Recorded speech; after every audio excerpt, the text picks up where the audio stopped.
Well, good morning and welcome to City Hall.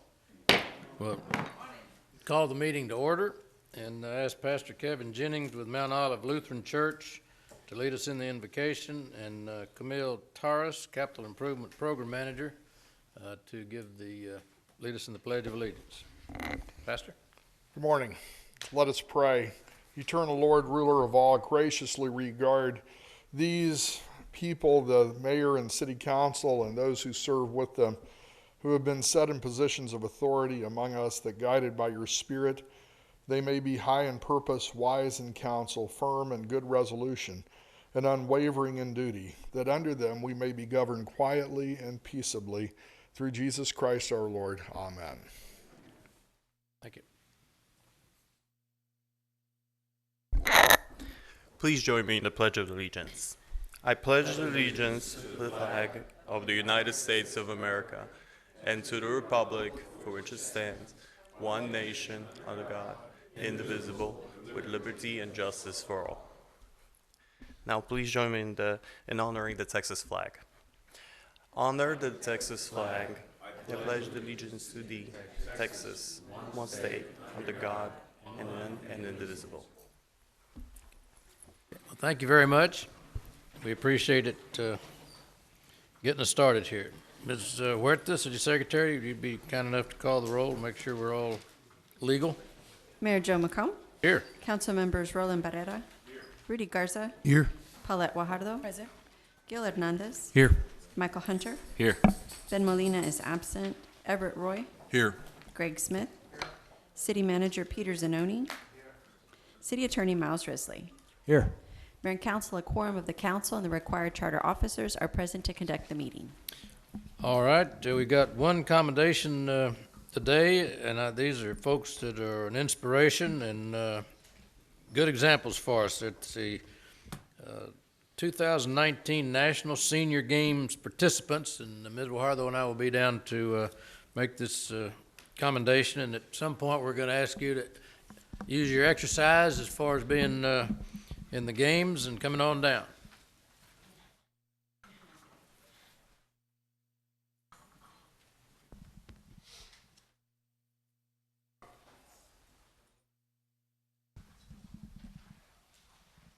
Welcome, welcome. Hi.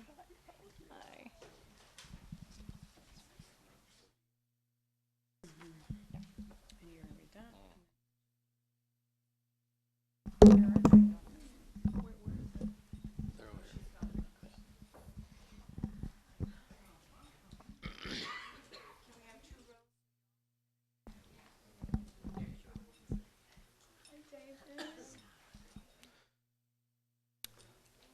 All right, the National Senior Games were in June 2019, June 14th through the 25th in Albuquerque, New Mexico.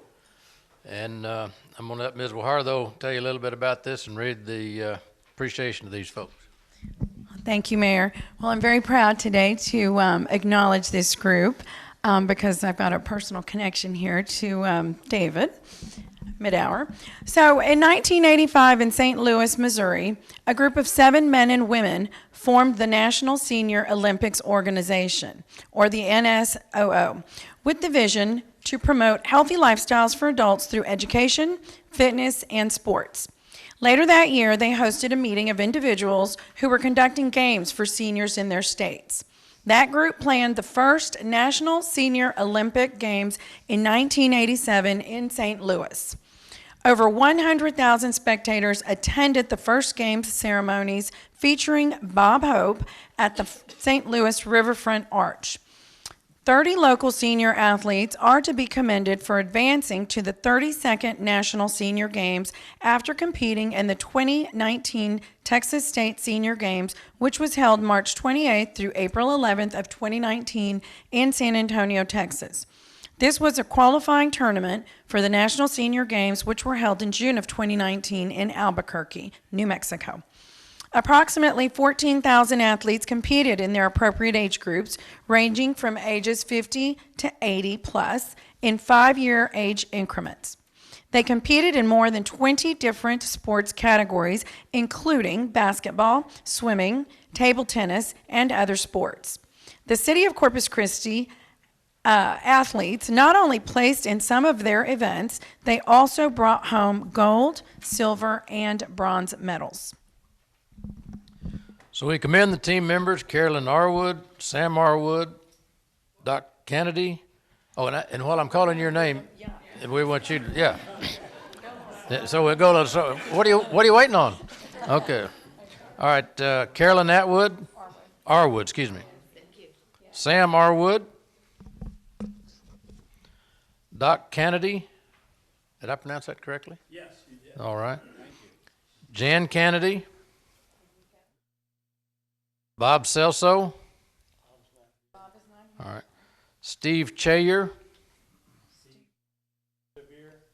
Shavir, is that? Basketball player, he's working. Okay. Steve Coronado, that's Reverend Coronado. All right. Steve Coronato's not here either? All right. George Flynn. George isn't here, he's basketball working. Arnold Flores. Coach Flores isn't here, he's working. All right. Wayne Greathouse. All our basketball guys are working. All right. Najima Griffin. All right. Sherry Grundhauser.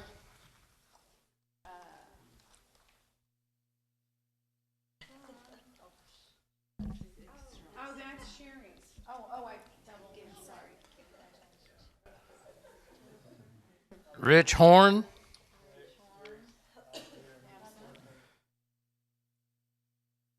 Jeff Logano. David Midhour. He's here. Now, I went to school with a guy named David Midhour. Are you him? Oh, wow. Yeah, Why aren't you part of that? We were at Ray High School and got out in 1965, and I don't know that I've seen you since then. probably not, yeah, you were our trainer for football and track. Yeah. So he's already got a job on the team. He could be your trainer. I'm getting you a T-shirt. Well, good. I mean, that's been over 50 years. I haven't seen that. When I saw that name, I said, I went to school with him, I think. So good. Well, it's good to see you. Your name,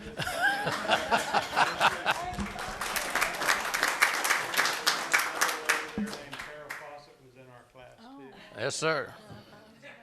I never claimed to have dated her, though. All right. James Moltz. Sarah Nesta. Jean NG. All right. Hector Ramos. How do these people have time to fool with all this athletic stuff if they're all this busy? Man. All right, where did I stop? Mary Ramos.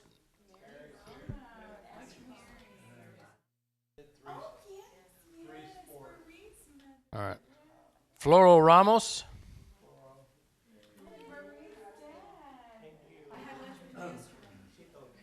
Ronnie, did you buy? I did. Oh, all right. Ronnie Robinson.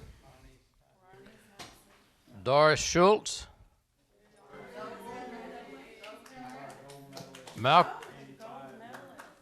Gold medalist. For, did you say over 85? In table tennis.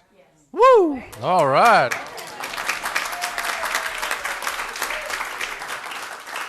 Malcolm Smith.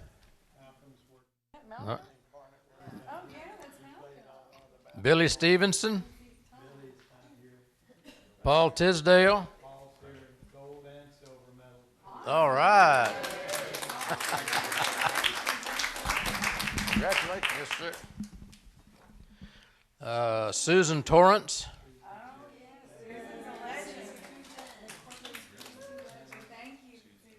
Elsa Valdez. Guy Watts. I don't see a guy. All right. All right. Danny Wynn.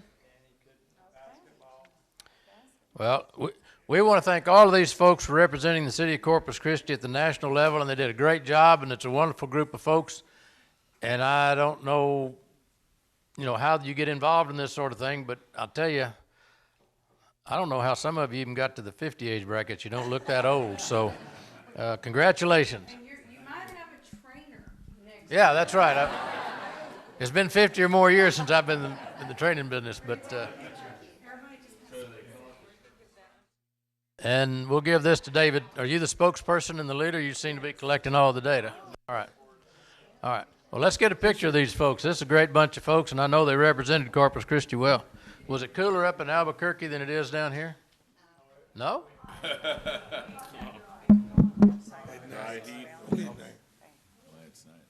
all centered in, yeah. Look pretty good.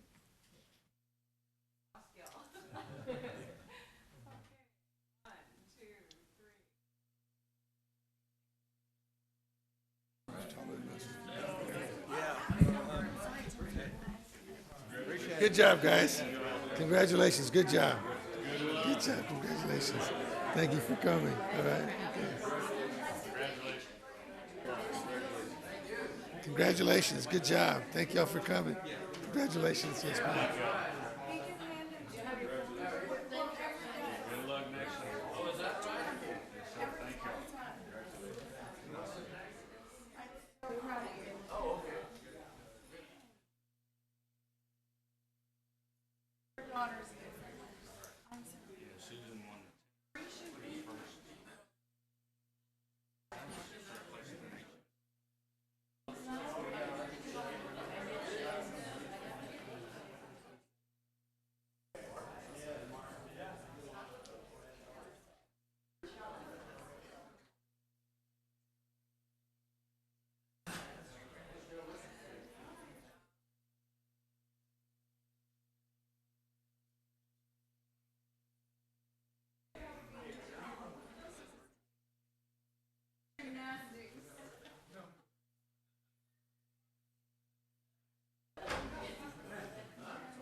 Well, that was fun. When you said David Midhour, I said, I went to school with a guy named, and there can't be that many. 54 years I haven't seen him. Looks the same. Okay, we got that's, we got city manager's report, and you got 15 minutes, man. We're moving on. Oh, before you start that, Billy Delgado is here, and last night on the news, of course, the news gets all excited, and they just start hyperventilating the first time they announced that a hurricane's been formed off of Africa. But what's the latest on this thing coming across? Is there any talking Florida, coming the Gulf of Mexico, going up? Are we good? Too early? We should be good at this point. Yeah, we should be good, comma, at this point. Yeah, it's after the comma. We're in the peak of hurricane season, so we have to stay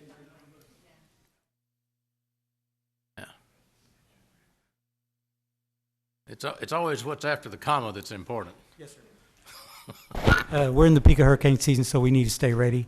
At this point, the projection for the one that's in the Gulf is headed towards east of us, so we should be at this time.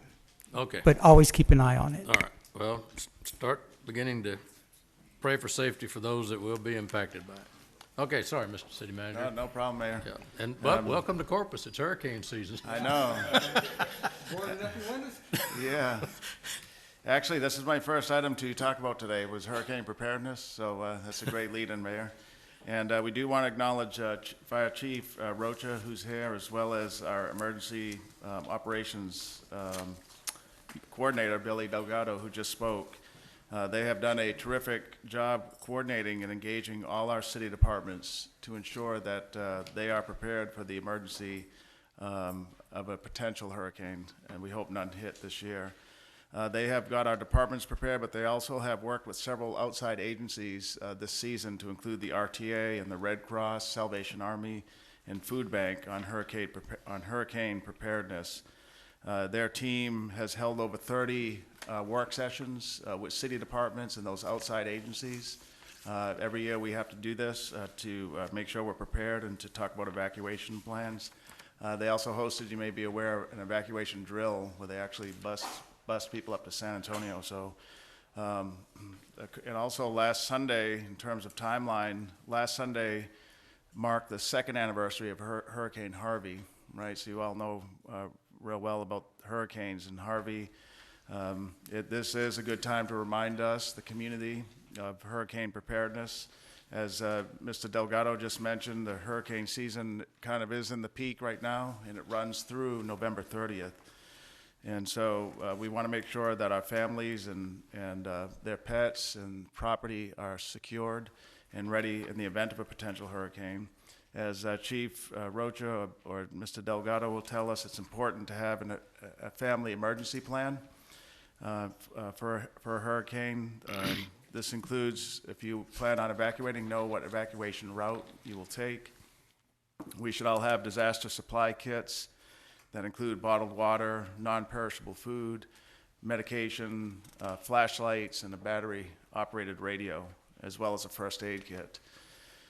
We should write down important phone numbers and make sure our important documents are in one location, to include birth certificates and legal documents and insurance policies as well. The city's website has more tips and information on preparing for a hurricane, so we encourage our residents, if they don't feel they're prepared, that's one way you can get more information is going to our website. So we want to recognize that, know that we're not out of the clear yet, and we want to thank our fire chief and Billy Delgado as well for the work that they've done through this year, and thank you both. I'm going to switch gears a little bit now to why we do have to be mindful of hurricanes, because we're right on the beach, and we do have a Convention and Visitors Bureau, right, to help us market our community and get visitors to come to our wonderful beaches. We know that last week Paulette Kluge resigned as the Chief Executive Officer, and I have asked the CVB Chair, we know that operation is governed by an independent body, but I've asked the Chair, Melody Nixon Bryce, that I be part of the team that will be put together to select an interim CVB Director, as well as the permanent Chief Executive Officer for CVB. Today, the Chair is holding a meeting, the first meeting that she'll have to look at securing an interim CEO. And the meeting this morning with the statewide CVB Director, there's a statewide CVB operation. They're also meeting with other CVB board members in a recruitment firm. And I can't be there today, but my Chief of Staff is. But Melody, the Chair, knows that I'll be a part of that selection process. We just want to remind everybody that the city contributes a significant amount to this endeavor to highlight our city. We provide $5.4 million in the current year budget. So that's a big sum of money. It's 95% of all the revenues that CVB has. So the city has a big stake in making sure we have a good leader going forward. The CVB today, currently they have 15 full-time employees and 3 part-time employees, and also several large contracts that do promotional videos and that type of stuff. We know that the CVB helps promote economic growth for our community by driving tourism to Corpus Christi. They also organize conventions, and they market local attractions, and they coordinate services used by tourists and our convention guests. Currently, the CVB board has 13 members that the City Council appoints.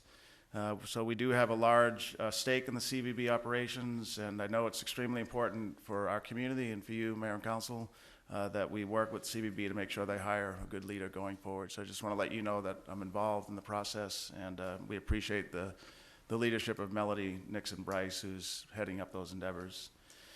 And then, you know, the holidays are always a great time to go to the beaches, but Labor Day is one coming up this coming Monday. That'll be the unofficial close of the summer.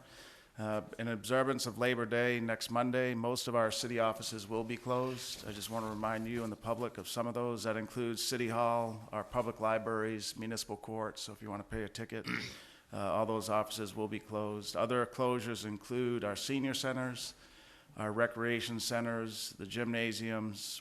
We just opened up the after-school latchkey program, and those will be closed in observance of that holiday on Monday.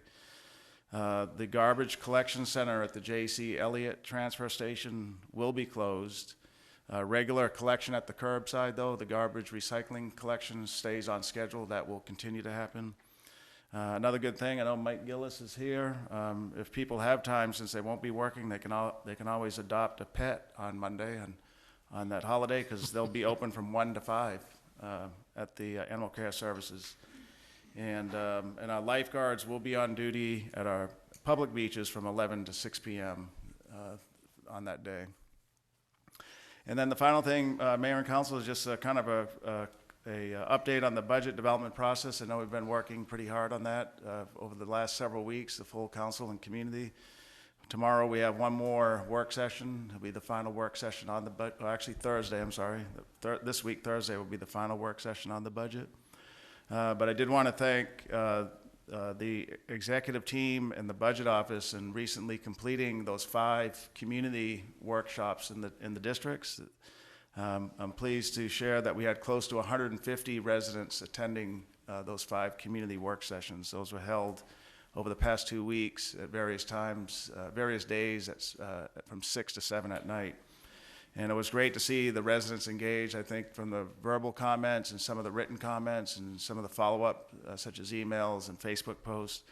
The general sense is that the community really enjoyed more so the dialogue with the mayor and council and the staff, and the fact that we were out there listening and sharing information with them, I think, was even more important to them than the actual information we were presenting. So that was a great success. We're going to look to use that same format and other important city matters as we go forward, and we'll definitely be doing them again next year for the budget.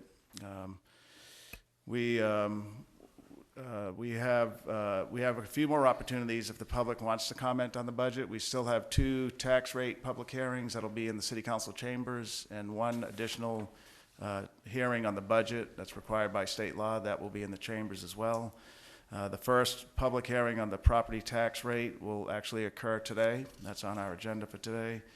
And then we'll have a second public hearing on the property tax rate and the proposed budget next Friday. That's a specially scheduled meeting because of some schedule adjustments. So next Friday will be that second tax rate public hearing, and also the first hearing, or the one and only hearing in the chambers on the proposed budget will be that day. And we'll also have the first reading on that day as well. And then the second reading and the budget adoption is scheduled for September 17th, so fast approaching. When the budget's finally approved that day on the 17th, it will go into effect for October 1. The city's first day of the fiscal year will be October 1. So, Mayor, that concludes some of my remarks from this morning. We want to wish everybody a happy Labor Day, and know that we'll be out there on the beaches safeguarding their enjoyment. Well, good. Thank you very much. All right, that gets us into on item G. On the minutes, need a motion for approval of the minutes for August the 20th and for the workshop on August the 15th. Move to approve. Second. There's a motion and a second on item G. Any discussion? All in favor say aye. Aye. All opposed?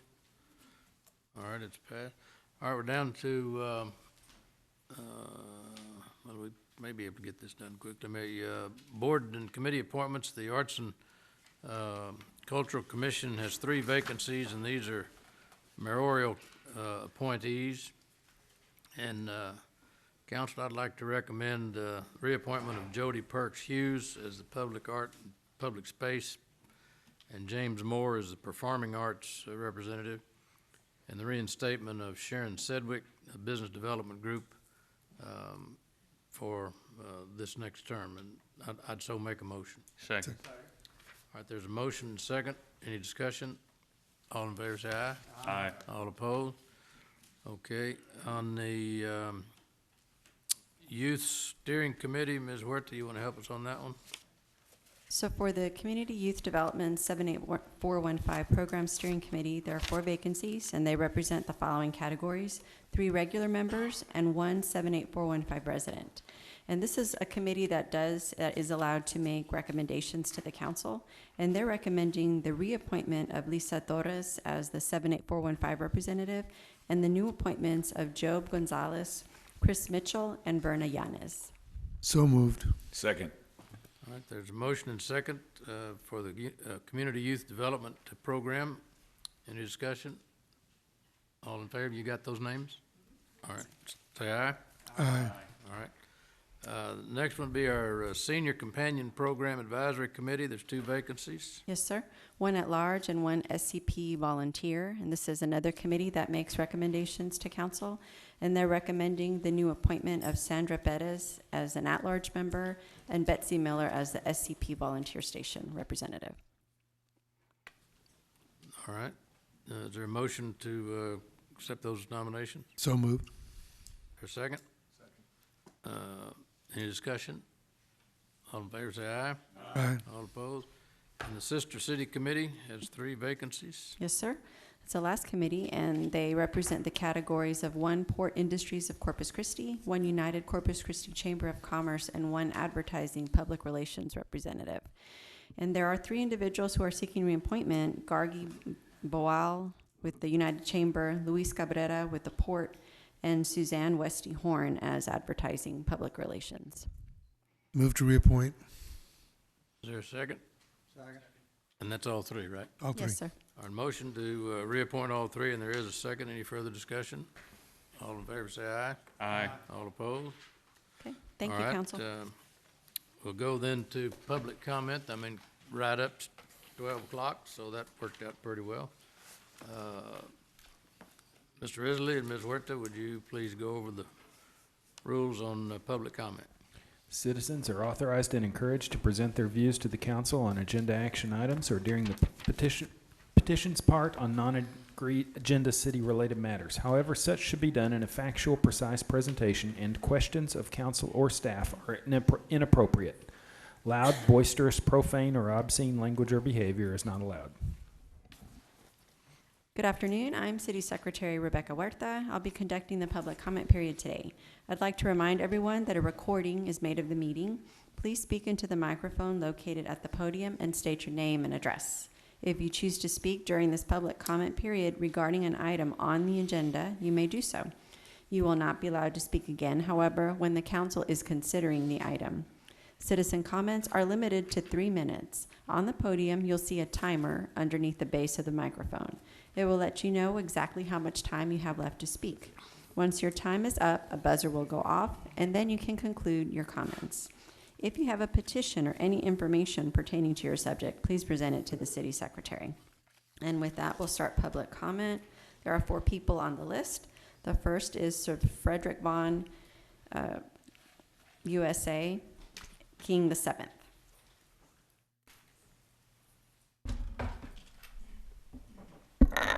Good afternoon. It's welcome to be here. My name is Sir Frederick Vaughn, USA King the 7th.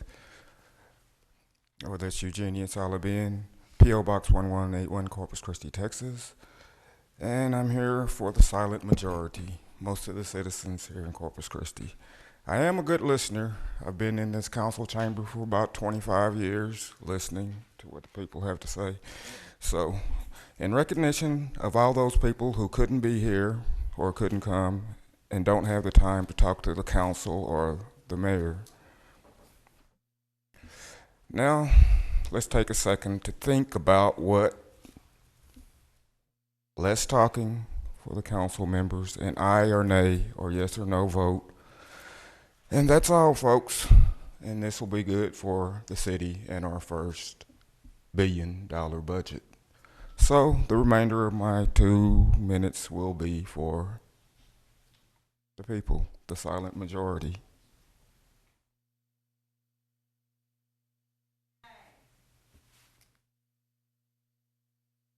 We're 1 minute and 51 seconds.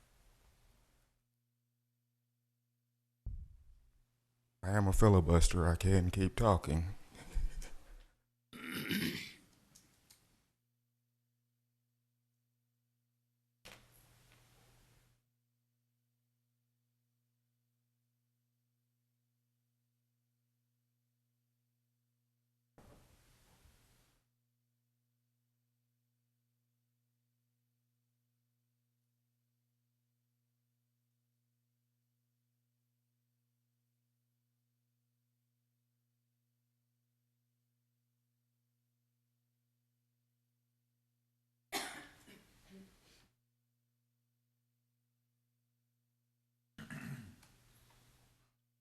58 seconds.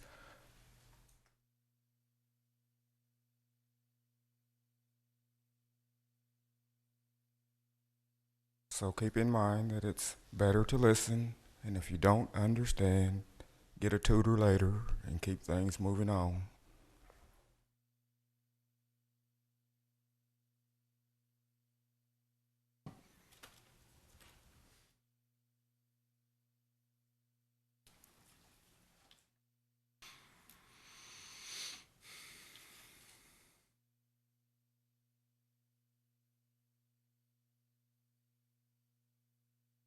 "17 seconds. And this is for all you Ivy Leaguers out there. There's only 7 schools and the military academies, which are 4 or 5 if you want to count. Thank you. Tony Hartwell.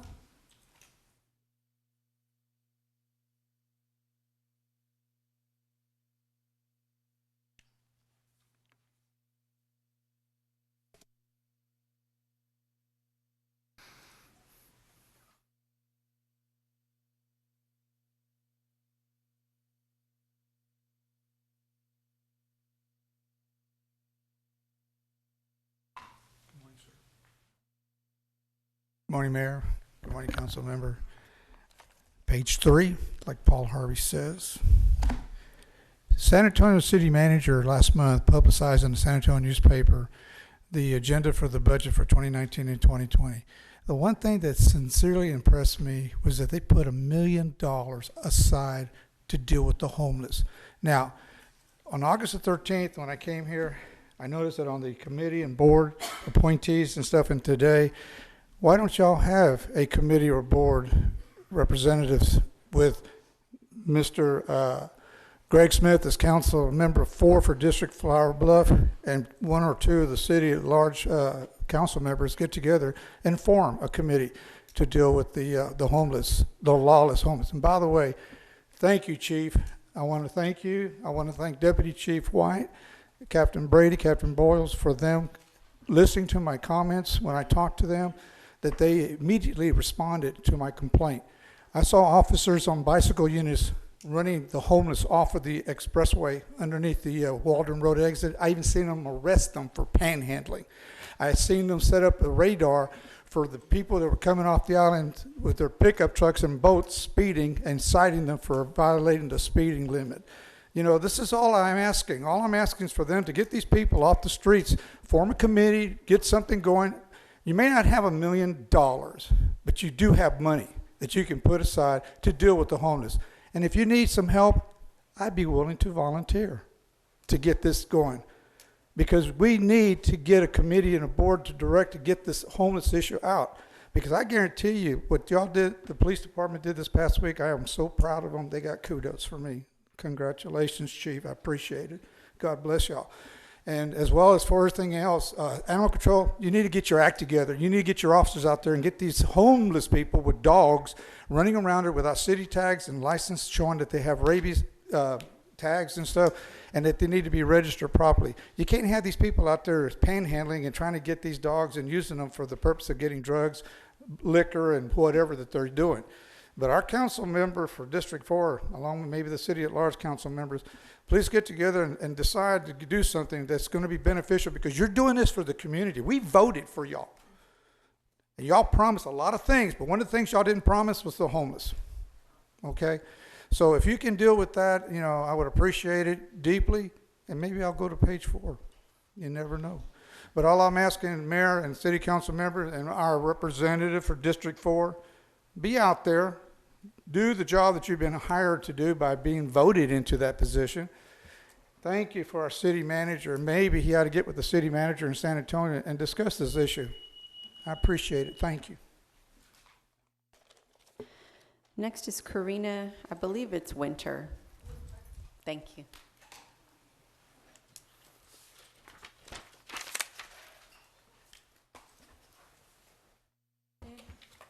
Hi, good afternoon. My name is Corina Winkler, and I moved out here 1 year ago. I'm over on the south side, Crest Circle, and I wanted to inquire as to why in the world my water bill is so high here. It's been ongoing for a whole year, and I finally thought I was getting caught up, but I'm noticing that there's like $50 in miscellaneous charges. And I've called the city on several occasions when I was behind in my bill. Just this month alone, just to get caught up again after I paid $432, it's $238. And, you know, the solid waste, I'm not home, it's just me. I'm out of town a lot. And I don't understand why there's these $50 in miscellaneous charges. And solid waste, wastewater, almost $40 a month in that. Seems exorbitant, over triple what I paid in Utah. So just wanted to see if you guys could check into this matter a little bit, because as a single person, I know that I'm not doing that much laundry. I'm out of town a lot. I visit family up north in Dallas. I'm working remote for State Farm Insurance. So this seems exorbitant for a water bill, local. Thank you. Constance will take, this lady in the red shirt will take care of you. Margareta Fertila.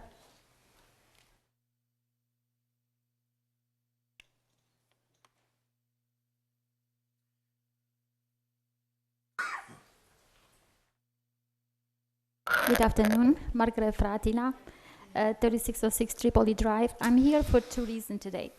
First, I want to thank to each and every one of you for getting involved so much in our community, especially business world. And I wanted to bring you here one of the property that we manage, 6013 Pendleton Street, which is just one little lady that she lives by herself. She many times, believe me, it's embarrassing to say, but she doesn't even flush the toilet for a whole day just to save the money. So it's like so much unhappiness, and they ask us what's the problem. Is the plumbing, is the, you know, because she's asking the city. I don't know how much she can really have answer from the city, somebody that, you know, will answer the phone. But I really wanted somebody to look into that, to see why her bill is like $100, $120, when really shouldn't be, you know, this amount, because years ago was like probably like $70. And second problem is that if we look to the ordinance 5533 in a charter, in a city ordinance, and we look there how it's worded, it's showing that if you are owner of the property, or they don't say manager, owner of the property, and you have tenants there, you're responsible for water bill. It doesn't matter if the people live there, don't live there, you don't know where they are.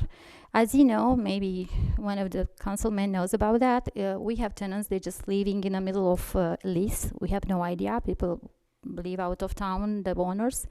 And you are hit to this huge bill. And how landlords, they have the responsibility to ask the tenants social security, driver license. The city should have the same responsibility. How they turn the water on is that they want me to bring the deed of trust, or like, you know, something that is like belongs to me, because they, after that, they wanted to know who they go after. If I have the responsibility to go after them, I go after deposit, I go after destruction, but I cannot go for the water for the city.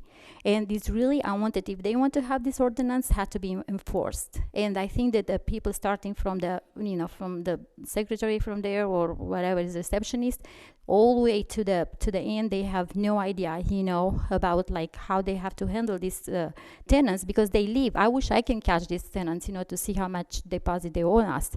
So why don't you do the same thing? So I like to put this in an agenda, if it is possible, to see what's the procedure in that. Because if I go and say turn off the water, they say it's not your name. So it's over and over and over repeating. So since Mr. Van Vleck came up, so I like to do something about that. So I appreciate if you help me. Thank you. Okay, so now as a courtesy, I'm going to ask if there's anyone who did not have an opportunity to sign up, if they'd like to speak, if they would indicate so now. And seeing no one, the public comment period is closed. All right, then we'll go to consent agendas, and those are items 4 through 20. And if there's anyone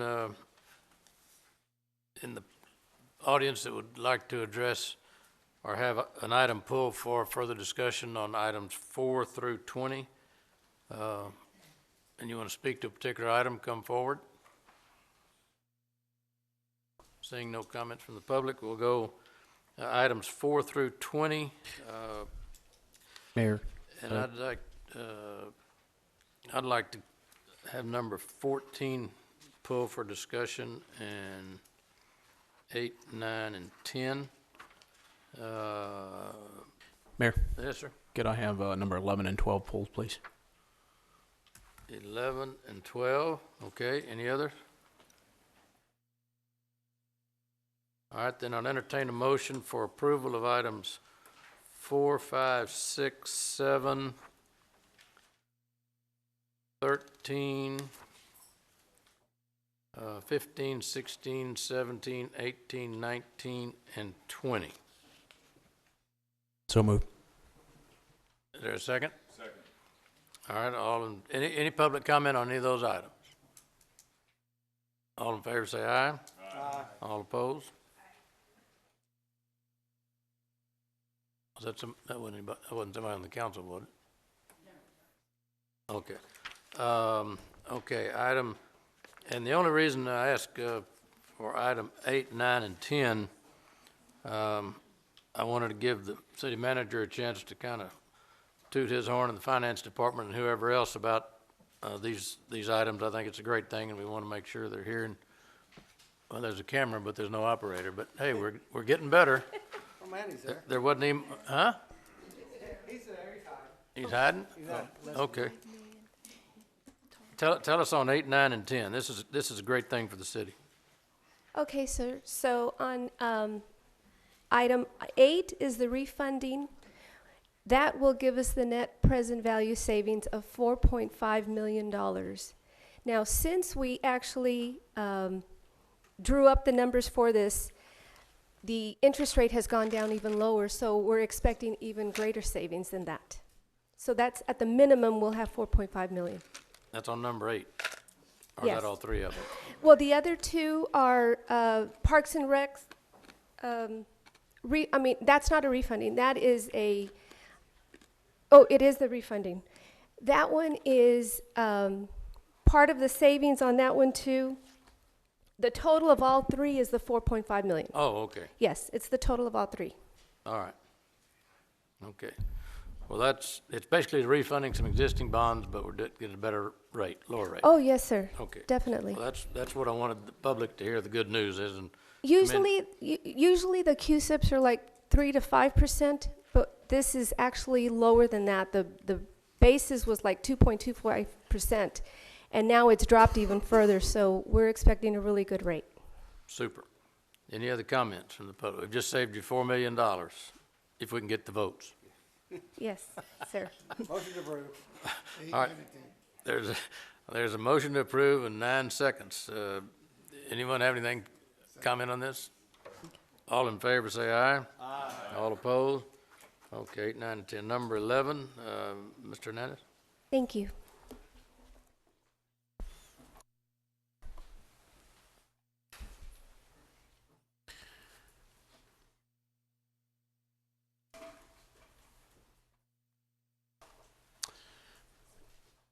Just from a process point of view, and this is probably going to Kim, is I didn't see any other bids.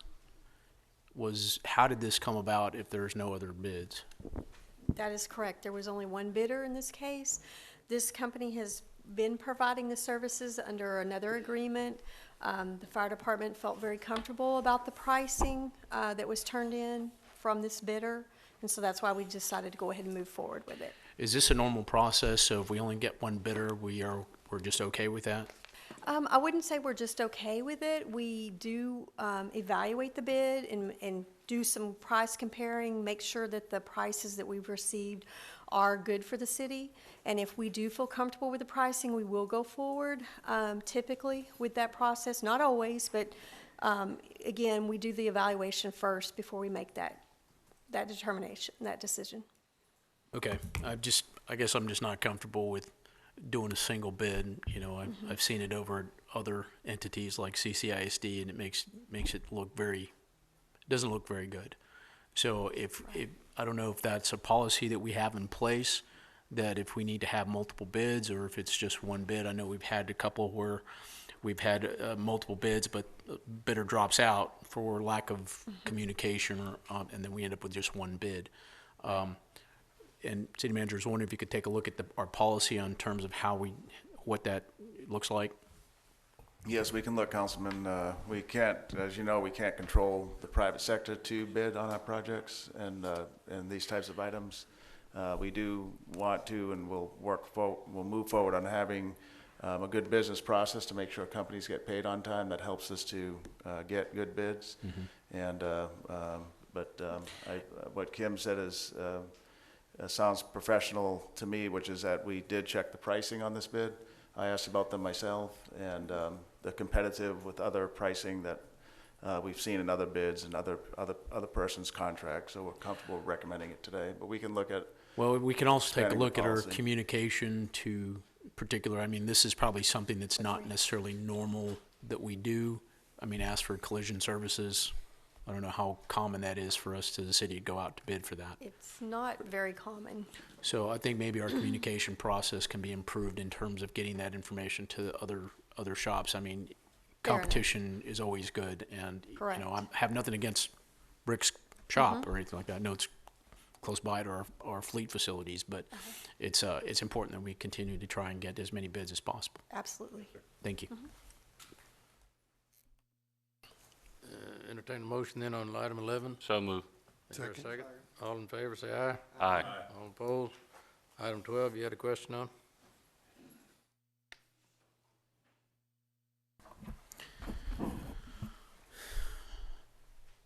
Okay, I don't necessarily have a problem with how the bid process went or anything like that.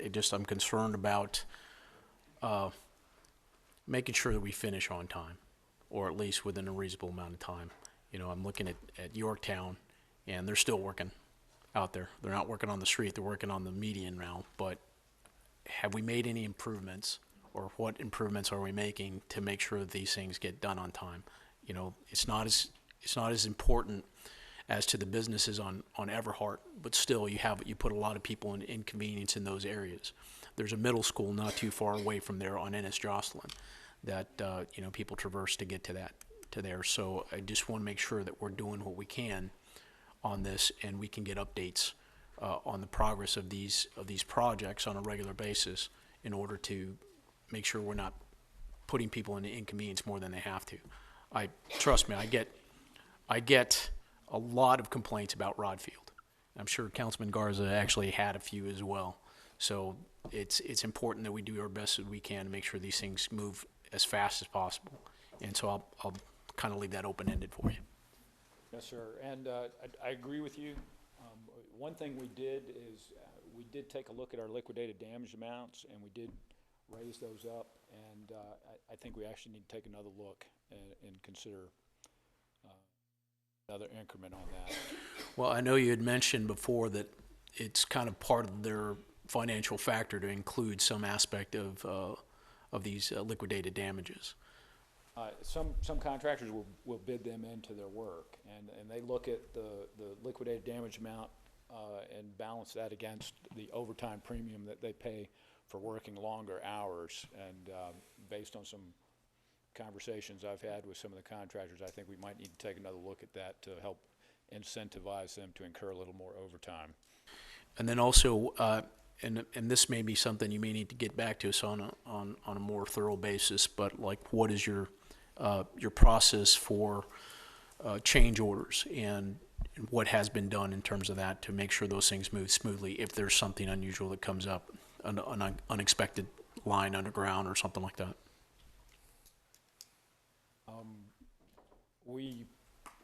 We try to process those as expeditiously as possible. In some cases, that can become the long pole in the tent if there's something that needs to be deconflicted with action by a franchise utility, and that's been the case on some projects we have, for example, Flato Road. But normally the change order is, we try to make sure that's not the long pole in the tent, and that's not holding up progress. Okay. And are we holding our engineering firms accountable if they miss these things? And are they required to not only look at city easement, I mean, things that are our lines that are underground, but also private companies like AEP or others? I'd say yes, they are required to look at that. I'd say the main thing that we do is we take that into consideration when we're making selections for future work, how well they've done in the past. Do you have a history of the companies that are doing this? Yes, our project managers are aware of where we've had issues with designs on projects, and that goes into their evaluation on statements of qualifications and selecting firms for new work. Okay. Again, it's something that's been a concern from the past, so I would just want to make sure that it's front of topic anytime we have something like this come up. I'd say it is part of our discussion anytime we're making engineering selections. Thank you. Mr. Garza? Yeah, Jeff, I mean, I'm comfortable with the way the bids are and awarding it to Bay, but I was going to say that my observation of the job that Bay's doing over there for the state, they're doing the frontage roads along 37 between, I guess it's Upriver Road or Buddy Lawrence all the way back to Navigation. And I mean, they just seem to be really on. I'm amazed at the progress of those jobs. And I know it's not total reconstruction, but if you could just have a conversation with them about how well they're doing with the state, what's the state doing that we're not doing, or what are they, you know, what can we do differently in order to be able to get the same type of performance on our jobs, because they're really moving fast through those jobs, and I'd like to see us maybe get similar performance on our jobs. I'll certainly ask the question. Perfect. Thank you, Jeff. Okay. Any more questions, Ms. Bujardo? Yes, just a quick comment, and just to confirm, it seems like the points you made, Councilman, were a lot of the points that we did speak about in terms of Everhart Road. So just for the future, isn't it safe to assume, and I hope the answer is yes, that we're going to do these things on every project? Because we've made it very, the business, the interruption, and the concern for how long the project is and what happens if it isn't, and those different measures that we spoke about when the Everhart Road was up. But I just know, I'm assuming, and I think I'm correct in saying that those things are all an assumption for every project moving forward, correct? I just don't know that we need to have that conversation every single time a project comes forth, because I'd like to know and believe that we are absolutely going to take all the measures that we discussed initially with Everhart Road. Some of them came up, but I'd like to know that and make sure our council members here know that this is to be done, across the board, correct? Yeah, Councilwoman, that's correct. Okay. Yes. Good. All right, just want to make sure. Thank you. Okay, Mr. Zanoni? I was just going to add, too, to Councilman Guajardo and Councilman Hernandez. So we have recruited and hired an assistant director now to help Jeff out. He had several vacancies. Actually, we hired two in the past recent weeks, but one will help on the construction side. He's an engineer. Brett Van Hazel will start this coming Tuesday. So that'll be a big add to the team. A lot of what we're hearing and seeing in delays is just a lack of oversight and appropriate staffing. So we'll have an engineer, assistant director watching every day, helping to build the leadership team in the department. And just as a reminder, in this budget that's subject to approval, we add in an additional project manager. That'll help to have fewer projects per project manager, which means they can spend more time on each project.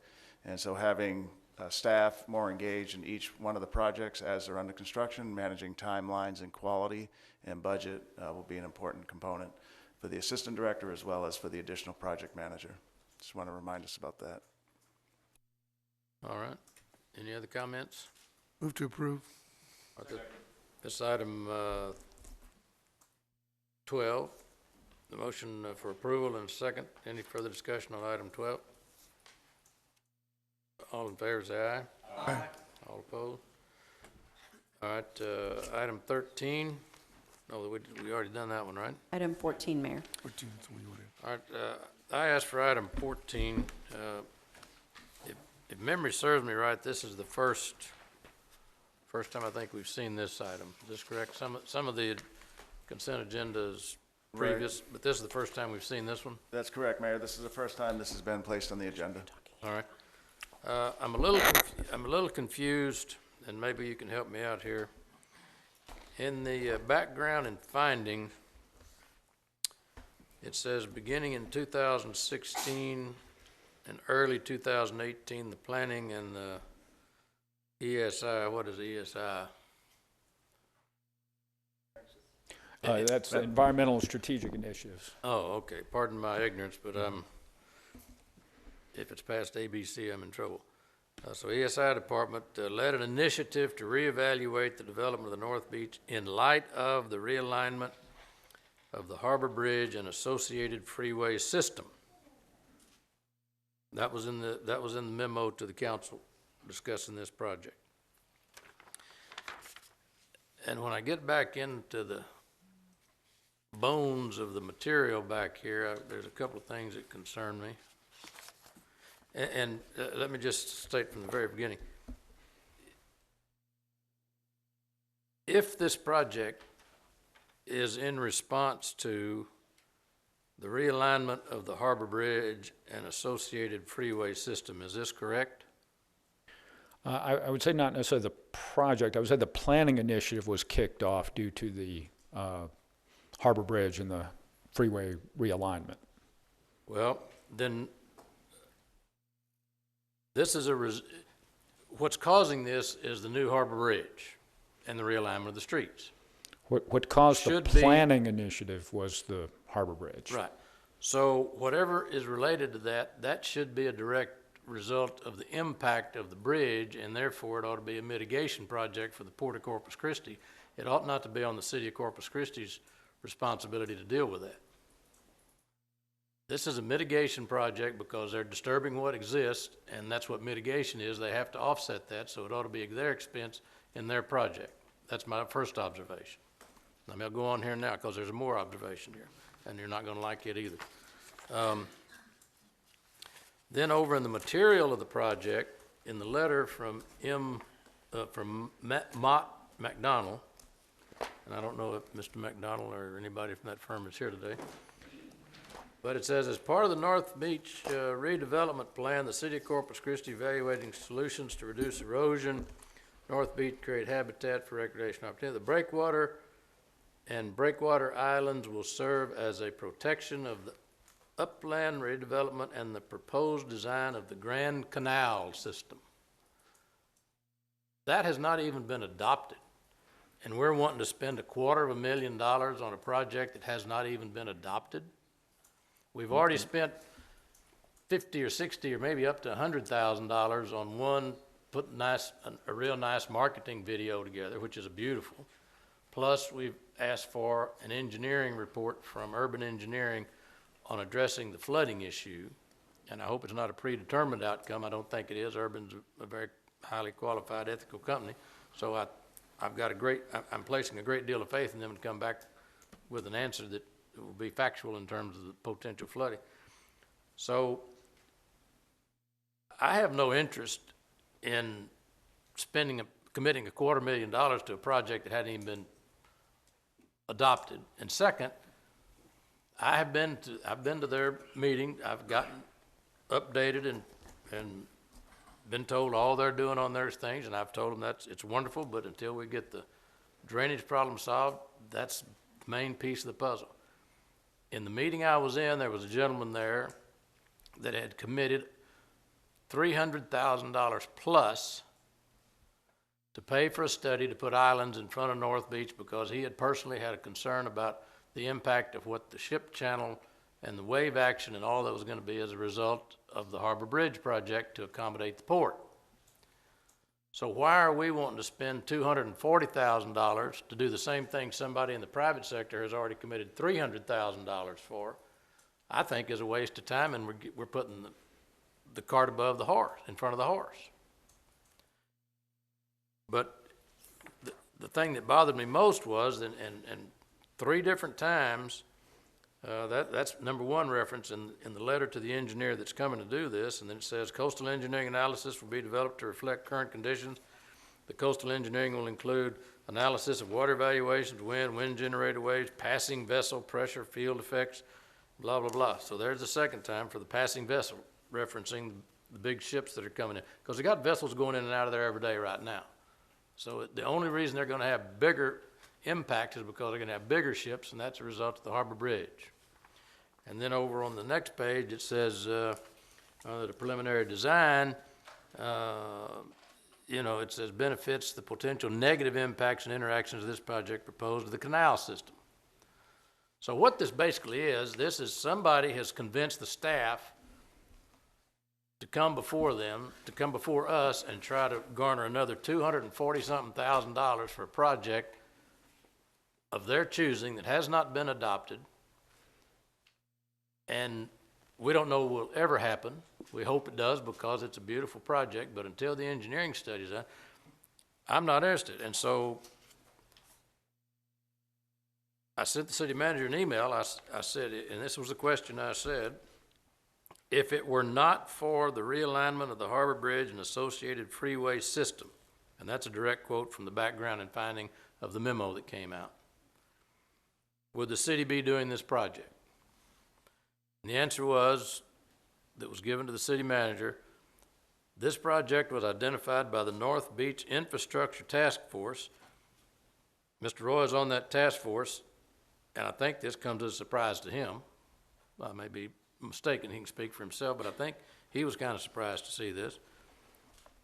It is to look at the creation of islands and other structures as a breakwater on North Beach. It is not related to the TxDOT project other than the possible reuse of materials from the TxDOT project. So whom are we to believe? Either it is a TxDOT project because of the beat and the ridge, or it's totally related to the canal project. Okay. I'm not sure where to start, but so I'll say why I'm doing it, why I brought this forward. I think everybody's familiar with this document. And if you go under Proposition A, there's a project number 7 listed that says North Beach Coastal Protection with a budget of $250,000. And it says preliminary engineering and permitting with the USACE, GLO, Port of Corpus Christi, and other agencies for the design and construction of new breakwater barriers to mitigate beach erosion and coastal flooding as approved in the North Beach Area Plan. Now that area plan was actually adopted by council, and there were 2 different concepts you might remember. There was one that had the canal and had the islands. There was another one that didn't, but they were both adopted at the same time, and that occurred in March of 2018. So that planning effort actually started around. And that was done before by this advisory task force. That was before the task force. The planning effort started. The task force came in. It states in here that it was changed, after added by that the task force.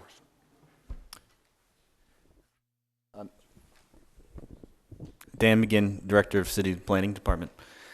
The sequence of events, we worked with the public, engaged different stakeholders throughout 2017, and we did start the project. It was related to some of the impacts that we were going to have related to traffic pattern changes from the Harbor Bridge project, but we also wanted to look at all the redevelopment opportunities that the bridge removal or shifting would create for North Beach. So it was looking at traffic patterns, but it was also trying to take advantage of all the opportunities we now had with the right-of-way being vacated. So it was a redevelopment initiative.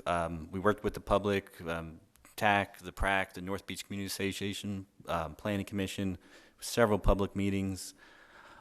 We did develop, at the end of that, we had 2 alternatives, as Jeff mentioned. We had an alternative one that included the canal system and the breakwaters that were off of the coast. And then there was a version of the plan that just had kind of a drainage ditch that would have been in the median with, obviously, for the most part, the same kind of development patterns on each project. That work was adopted in March of 2018. From there, that infrastructure task force committee was created. The engineering department, as in most cases, took that planning project and they used that to develop potential projects for the Bond 18 program. And that's how this coastal study, along with several other North Beach projects, ended up on that list for council approval and ultimately approved by the voters. But but the study itself, I would say, I think the answer is neither. The study was identified to look at as a breakwater system to protect North Beach. It's not associated with the Harbor Bridge project. You know, there is going to be future impacts, obviously, with different boats and things with the ship channel project that could impact North Beach, but I think that's part of what we'll be looking at. Well, I'm not going to support it because, one, I think you're trying to get the cart before the horse, and second, you're wanting $200 and something thousand from the city. You got a private sector individual that is committed to $300 something thousand to look specifically at this, and then basically this should be a mitigation project by the Port of Corpus Christi and not the City of Corpus Christi. That's my comments. I'll take some other comments and we'll see where we go. Mr. Smith? Thank you. In reviewing that, I do see that one of the study areas is the ship traffic, the hydraulic impact from the waves. Is that correct? That's correct. Okay. And you mentioned that March 2018, that's kind of when some of this originated. And I'm making this comment to follow up with the mayor. So the foundation that's committed the $300,000 to the study, I think most of us have been there in the offices and seen it, and it's to do exactly what we're talking about spending this $250,000 for, is to facilitate the permitting process focused there on the islands. And I'm a bit concerned that we've got some redundancy since this $250,000 was set aside before the foundation got involved with it. We double spending the money on it. And I would like to wait and find those questions out. So we've got one set working one way and then another set working another on there with it. So again, what I understand from the foundation, they're doing exactly what we're talking about here. There is some mention on coordination, but are we truly coordinating with it? They have somebody in charge of this project. They've involved engineers and other kind of coastal information. So until I hear back, I'm not comfortable supporting this, where we're just throwing $1 after another, duplicative effort. Taxpayers pay the price. Thank you. Ms. Guajardo? Thank you. Well, to follow up, I guess my points would be, I understand somebody just said it isn't in relation to, I think you did, Mr. McGinn, to any particular project. However, whichever option we end up going with in terms of the North Beach area, in terms of the drainage, will both include this aspect of, you know, the breakwaters and the protection of the land there. So again, I mean, to your points, I feel like I think that's forthcoming, the options of where we're going, and then this is a piece of that. This is the piece of that puzzle as well. I'm not sure why we would do this now before we see those, as the mayor said, before we see what Mr. Urban comes back with, and then this be a part of that discussion. I don't think anybody up here or negates that breakwaters, you know, that's an issue. That's something we need, or this item is something that needs to be addressed. It's just a matter of how we're going to do it. And to me, that's tied in very much with, you know, the project that hopefully we go forth with, whichever it is, in terms to drainage. So for me, I think I'd like to discuss it all as a whole, even though it is a separate issue. And I appreciate you saying that, Mr. McGinn. Mayor, can I just add, just to clarify, so the urban engineering study that's almost complete now, that the city funded, is studying this channel, the channel and the drainage system, which is different than this study. This would study the breakwater. So they're mutually exclusive. Jeff can probably elaborate on any, if I'm misspeaking on any engineering terms, but I don't think the two necessarily using similar data or any data, the kind of mutually exclusive studies. But the plans, both plans, the plans you talked about, what were they called? There was like number 1 and 2 or A and B. Those, both of those plans, and this was back when this all was being presented, included breakwaters, as does, I believe, the plans that Urban is working on, doesn't it? Doesn't breakwater, I mean, all of this, this issue, I know it is separate. It is separate from that, and I do understand that, but it is part of both plans overall. Yes, sir. Just for clarification, the alternative 1 does not have the breakwater islands on it. It was just the alternative 2, but you could incorporate the breakwaters without having the canal. They're not dependent on each other.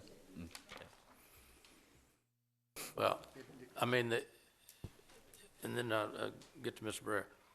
But the fact of the matter is, until we know, I mean, if Urban comes back, unless they've already got a predetermined, like I said, that they've solved it with a ditch, if they come back and it's not just beyond a reasonable doubt, but beyond any doubt that solves the flooding problem over there, and that project doesn't go forth, well, all through Mr. Mott's letter, it's all tied to aiding and assisting in that canal project, that we're going to be doing a lot of studying. If you're just trying to break the wave action and the increased water being pushed up on the beach because of the big ships coming in, that's a mitigation project for the Port of Corpus Christi.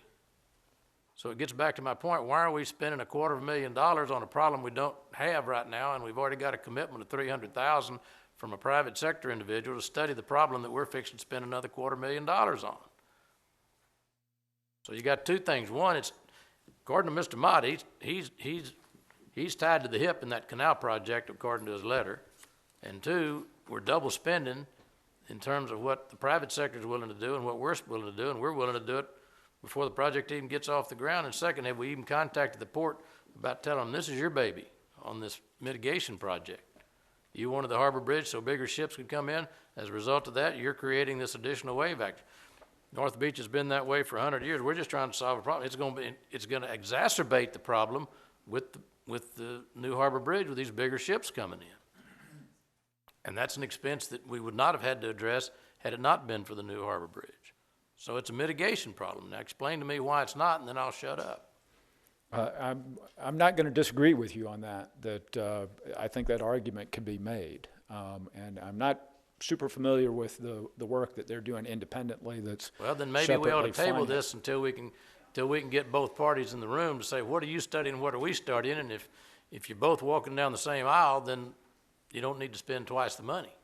Yes, Mayor, so I just did get some information. The two groups are doing two different sets of studies.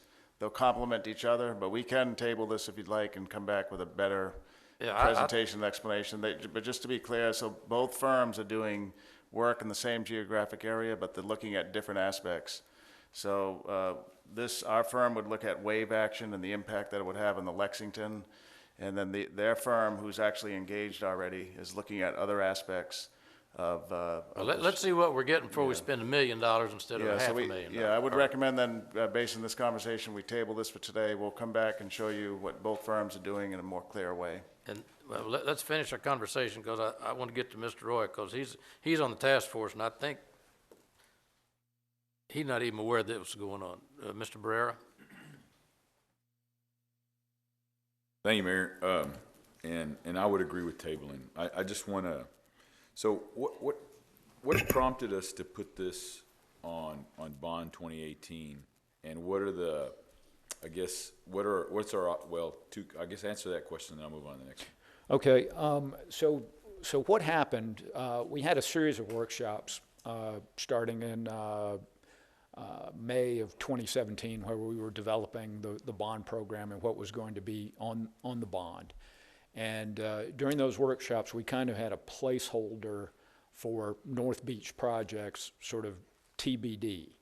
Now, through the planning effort that Dan led with North Beach, they came up with a list of 33 potential projects for North Beach. So what Staff did is we wound up narrowing that down to 4, and it was basically coming up with some projects that would fit within the budget that we had kind of set aside for North Beach, and that tried to line up with their priorities.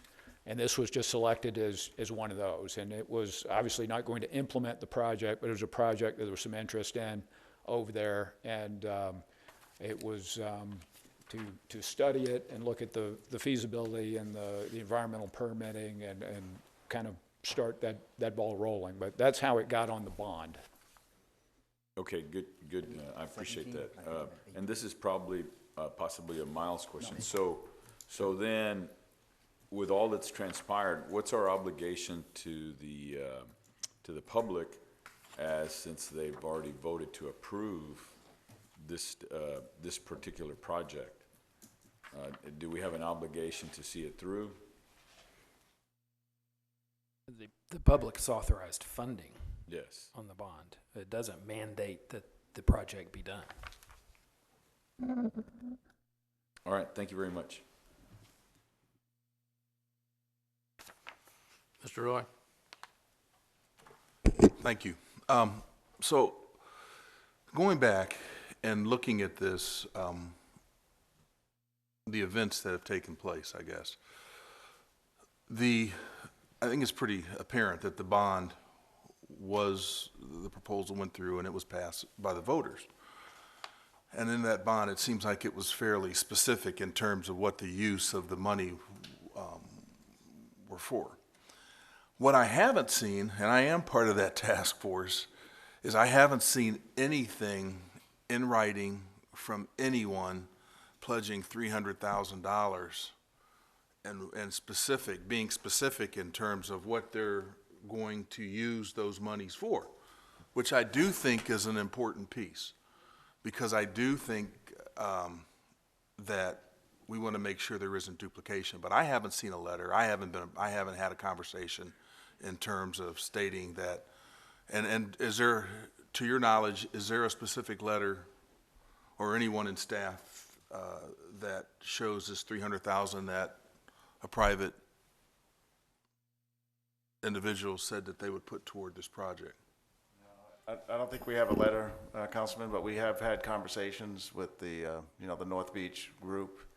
A few of us had. The staff person that's helping to manage that contract is not here this afternoon, so we could ask him, but he's actually a contract employee. But so I don't believe we have a letter, but we've been verbally briefed on it.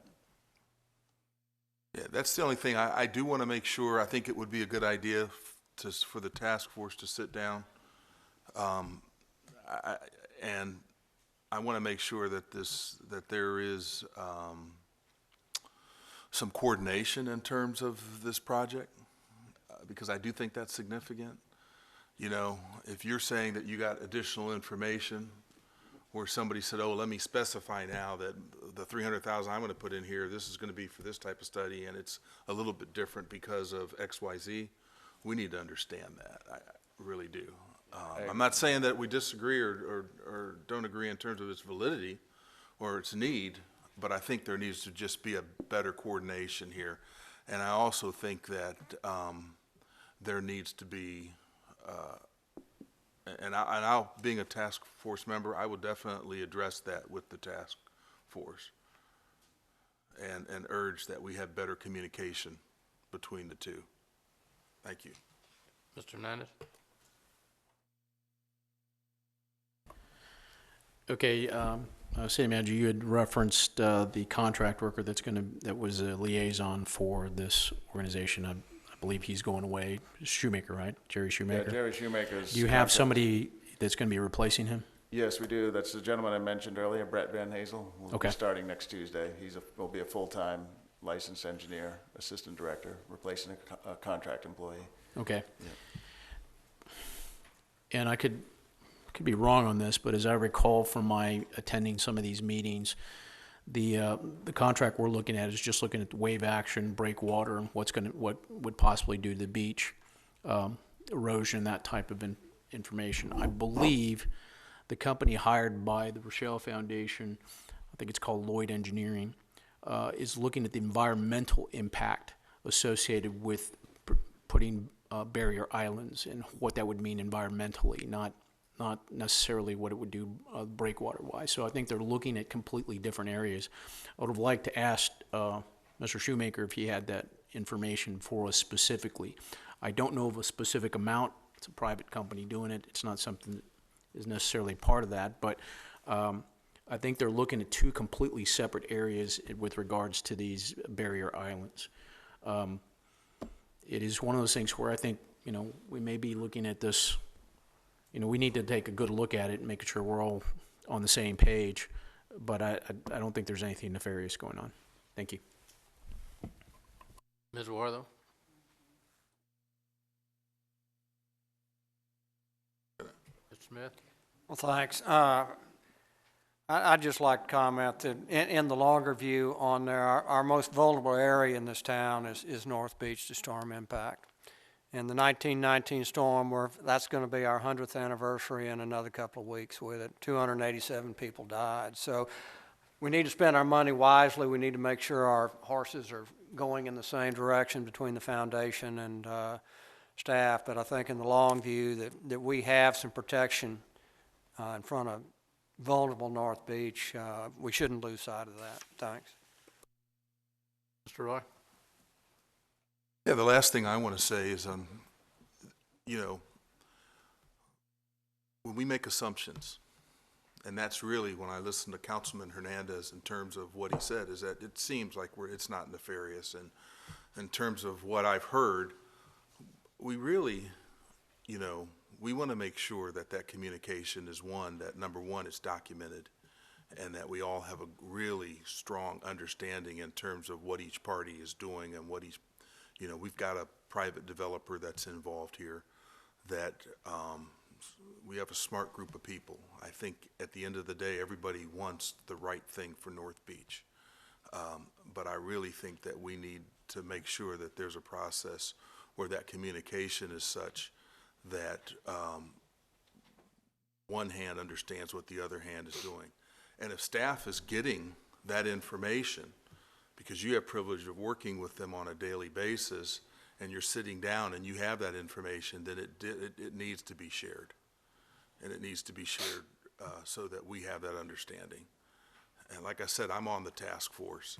And I want to make sure that we do a good job of communicating so that, because we have an obligation to the public to make sure that we are continuing to do the right thing. So thank you.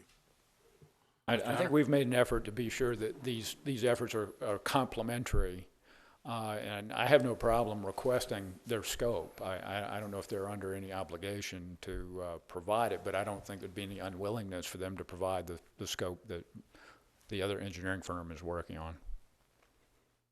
Mr. Hunter? Thank you, Mayor. Mr. Edmonds, when we were discussing this, maybe I'm a lone wolf, but I remember y'all saying that the research projects were going to be over two different issues. One was going to be more water-oriented, the other one was going to be more land-oriented. Is that incorrect? Are you talking about the canal study that Urban is working on? Yes, sir. Versus yeah, I don't think there's a lot of overlap between those two efforts. I think the urban effort was looking at more the tidal and the rainfall-driven drainage aspects, and I think there is a little bit of overlap there because of interaction between waves and the canal, but I don't think there's significant overlap. I think it's very prudent for us to check at what overlap there is. From your experience, here's my thing.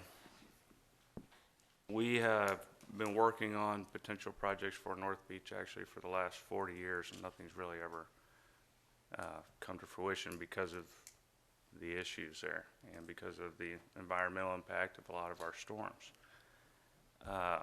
So I'm not here to put anything on pause. If you think that these projects are completely separate, then I'm ready to vote for it. If you think that we could find some overlap, then I'm willing to table it.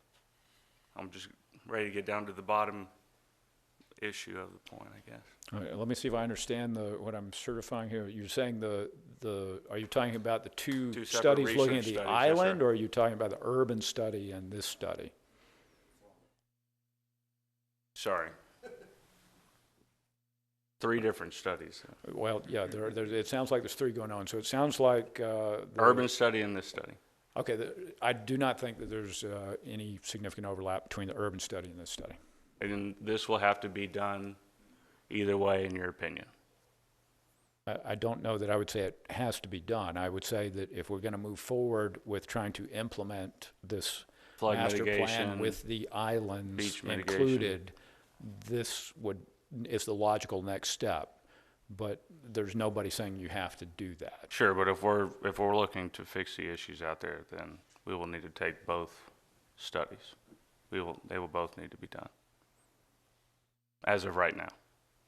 I would say if Before we're going to move double-check. forward with implementation of some kind of breakwater islands or breakwater structure, this is the logical next step. Would we be able to vote on it next week if we tabled it? Yes, we can, let's see, there's no council meeting next Tuesday, but next. Yeah, God, sorry, the following week's my birthday next week, I should know But the that. 6th, we can bring it back on the 6th with more detail. We will, I do acknowledge that we don't have all the information we should have with respect to the task force and what the other, what Lloyd Engineering is currently doing. So we need to bring that back to help council make an informed decision. And so as I told the mayor, I recommend we table this for now and bring it back on the 6th. Do you Make sure we recommend have- that, then? We'll have the firm here as well. We need to have, we should have had them here today, but we need this firm that we're recommending to be in the audience with us today, or on the 6th, I should say, so they can help answer some of the technical questions as well. By not doing this, how much do we delay the project? Just 1 We're week? not delaying No, it, you're not no. delaying You the mentioned project yourself, at it's all. been 4 years in the making, so. Well, I meant the study. This- The study's a yeah. project, Yeah, it's not gonna delay it, it's been, yeah, we'll be because fine. it was 2018 when we voted on it. Yeah, we'll be November, fine. so. Sorry, yeah, I guess we're talking about 8 different projects here. Thank you very much, I appreciate it. I mean, the bottom line is, you've got the urban study that is to address drainage. And when Mr. Urban was up here, he indicated that, you know, it's basically the ebb and tide of the rise and fall of the tide, and that you build a big enough ditch that ebb and flow line, and you come back and you convince us that the ditch will solve the flooding problem. These two $250,000 plus studies have nothing to do with the drainage, other than the fact they'll be pushing more water up. It all has to do with the aesthetics and the erosion. And before we go spending, you commit to these projects, you're talking $40 to $50 million. And if you haven't solved the drainage problem, then you're wasting $40 to $50 million you're fixing to commit the city to.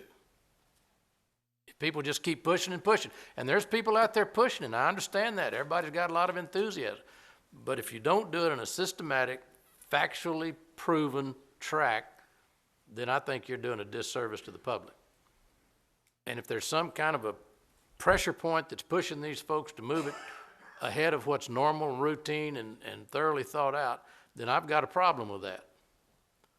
If we can't have an opportunity to get it on facts and not on emotions, then I've got a problem with that.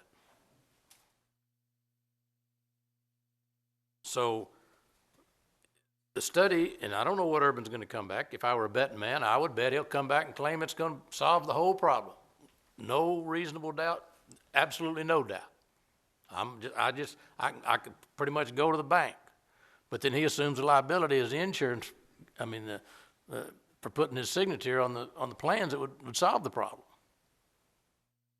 And then you can begin to make these other plans. So for us to go making these kind of commitments, I think is not good business. It's not going to delay the projects any whatsoever to come in and get it. And if this council doesn't know that we've got and the staff has no idea that there's another $250,000 or $300,000 study taking place, my gosh, we're both focusing on the same target, and we didn't know, the staff didn't know there was another threat, then there's some failure to communicate between the people that are wanting to get this study and the people that are doing the study. And they're the ones pushing the project. They should have said, hey, and besides that, I get back to my original issue that it's a mitigation project for the Port of Corpus Christi. Except for the flooding project, these projects would not be happening if it wasn't for the realignment of the harbor bridge. So I'll make a motion that we table it till you guys can come back with something you want to make as a concerted, coordinated, fully explained matter of what we're trying to accomplish here. I move to table. Mayor, may I amend that to table to September 6th? No, because it may take them more time because you got the holidays coming up, and I'm not sure they can put it all together by next Friday. Okay, so at minimum of the 17th? I don't care. If you're getting pushed, push it. If I don't feel comfortable, I'll say so. I mean, evidently there's a lot of pressure on some people to get this thing going ahead of time, and I'm not going to be rolled over. Now I may get outvoted, but I'm not going to get rolled over. Go ahead. Well, Mayor, make your just motion. it would be amend your motion to state a specific date. Anytime we table something, you should really put a date on it. That way, you have something to come back to and give staff some direction on what they need to do. Whatever you want to do, make your motion.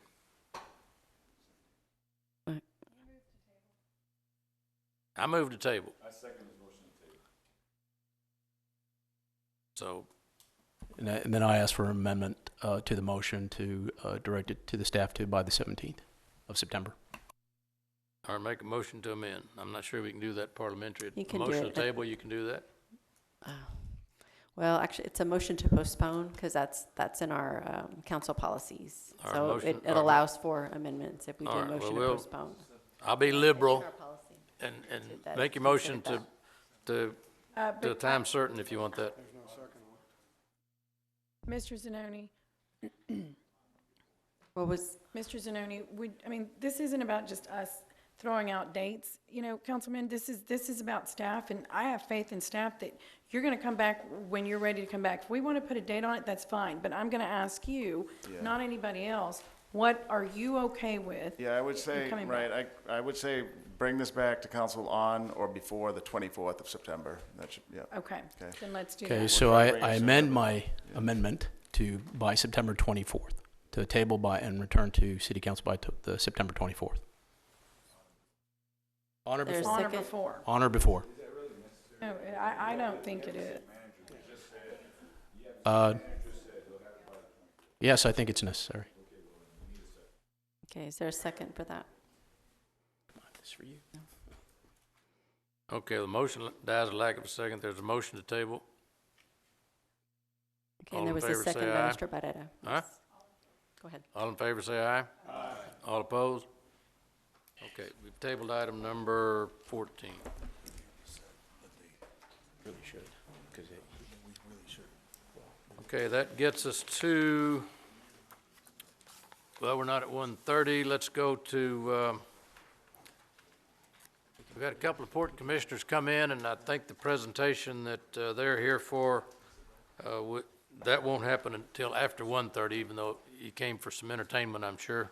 But, and if you got time, let's talk about mitigation on the harbor project.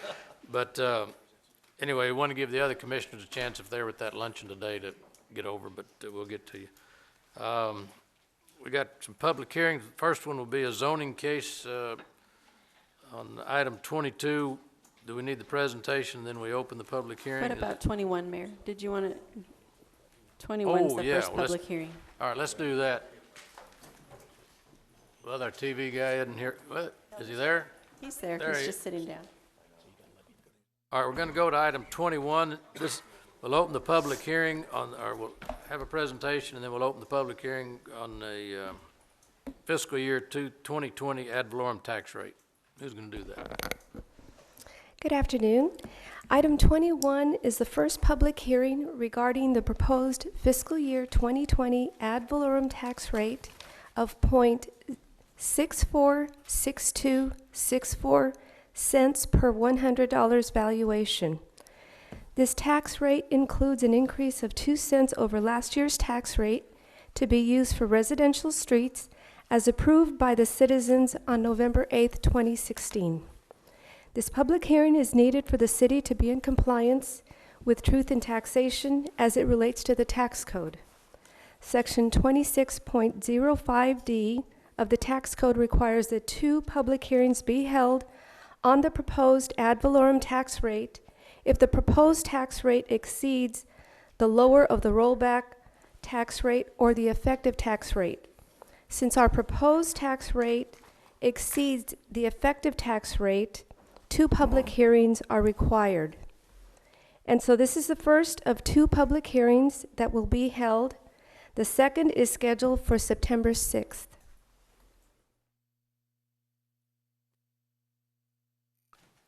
Okay, this is basically just announcing the public hearings. Yes, sir.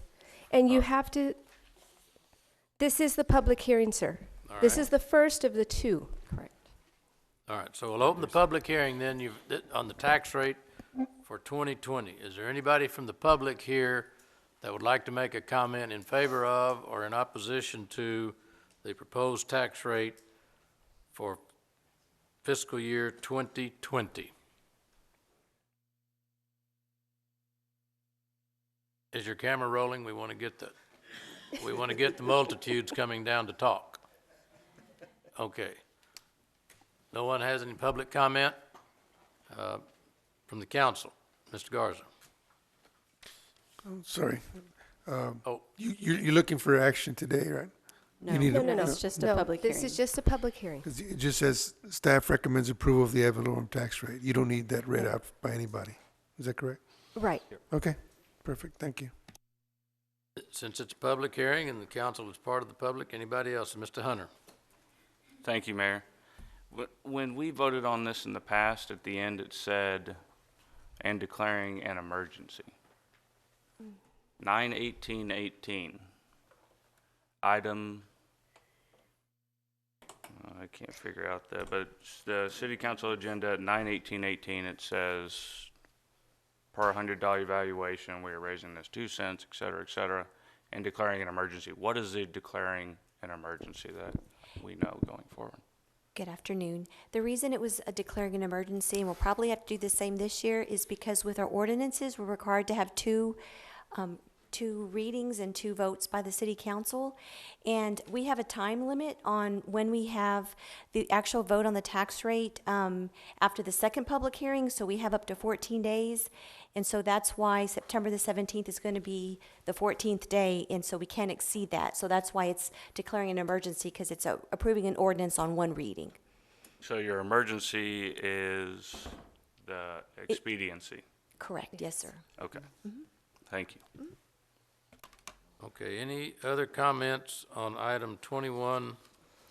If not, we'll close the public hearing. Public hearing is closed, and now by law, I am required to read the following. So please listen carefully. During the September 17, 2019 City Council meeting beginning at 11:30 a.m. at City Hall, the City Council will vote on the proposed property tax rate, end quote. We're legal? Yep. That's all we got to do on 21 today? Yes, sir. Yes, sir. Thank All you. right. 22 is a zoning case. Limousine, Corpus Christi Limousines Unlimited. Who's going to handle that one? Good afternoon, Mayor, City Council members. Nina Nixon-Mendez, Director of Development Services. This request is for a time extension of the GC2 district with a special permit for an additional 12 months for a property located at 4001 Leopard Street. The applicant, Corpus Christi's Limousines Unlimited, is requesting additional time to complete the renovation of the existing building, and they will complete the crematorium portion within 12 months. The special permit was for the crematorium. The intended use is to allow the installation and operation of a crematorium in addition to the existing funeral home. The property is 0.51 acres in size, and it's platted. Here's a closer look at the property. It is located at the intersection of Leopard Street and Via Drive. And Leopard Street is a commercial corridor The next map illustrates the CG zoning, that's the base zoning along the corridor. And nearby properties include a McDonald's, a church, and an auto repair business. Planning Commission met and recommended approval of the time extension. 15 public notices were mailed, 0 in favor and 0 received in opposition. I stand by for questions. All right, anyone have any questions? Mr. Risley, did you have a question? Your light's up. I was going to say, if you're asking questions, we got a problem. Anybody on the council have a question on item 22? Oh, it's a public hearing, right? Yes, sir. Yes, sir. All right, we have to open the public hearing on item 22. Is there anyone from the public that would like to make comments in favor of or in opposition to the zoning case on agenda item 22? Seeing no public comment, we'll close the public comment period. Anyone on the council? If not, Make a motion to approve. motion to approve, Mr. Hunter, and seconded by Second. Mr. Roy. I second. All in favor, say aye. Aye. All opposed? Okay. 23, this item's been rescheduled according to my agenda sheet. Is that correct? Yes, sir, that is correct. All right, so 23 has been rescheduled. 24 is another is this a public hearing? Yes, sir. All right, we'll open the public hearing. Oh, have a presentation, then we'll open the meeting. Sorry about that. Yes, sir. Trying to get the cart before the horse. This request is to rezone a property from an IL light industrial district to an RM3 multifamily 3 residential district. And the purpose is to allow for the construction of a single-family home. The applicant is Guillermo Munoz and represented by Esperanza Recalde. The subject property is located at 121 Pueblo Avenue. There's an existing 576 square foot single-family residential structure on the subject property, and the applicant has sought assistance through the city's Housing and Community Development Department and has met the eligibility requirements for the demolition reconstruction program. And the program consists of the demolition of existing deteriorated residential structures and a new construction of the single-family home on the lot. Here's a closer look at the property. The property is 0.1574 acres in size, and it is platted. This is the zoning pattern of the surrounding area. The proposed RM3 zoning is compatible with the surrounding district to the south, which is also zoned RM, and the RM3 allows single-family as well as multifamily up to 36 dwelling units per acre. The nearby properties north of the subject property fronting Agnes consist of restaurants, offices, and vacant buildings, and those properties along that frontage are zoned light industrial. Planning Commission recommended approval. 29 public notices were mailed, 1 in favor, and none received in opposition. I stand by for questions. All right, we'll open the public hearing now on item 24.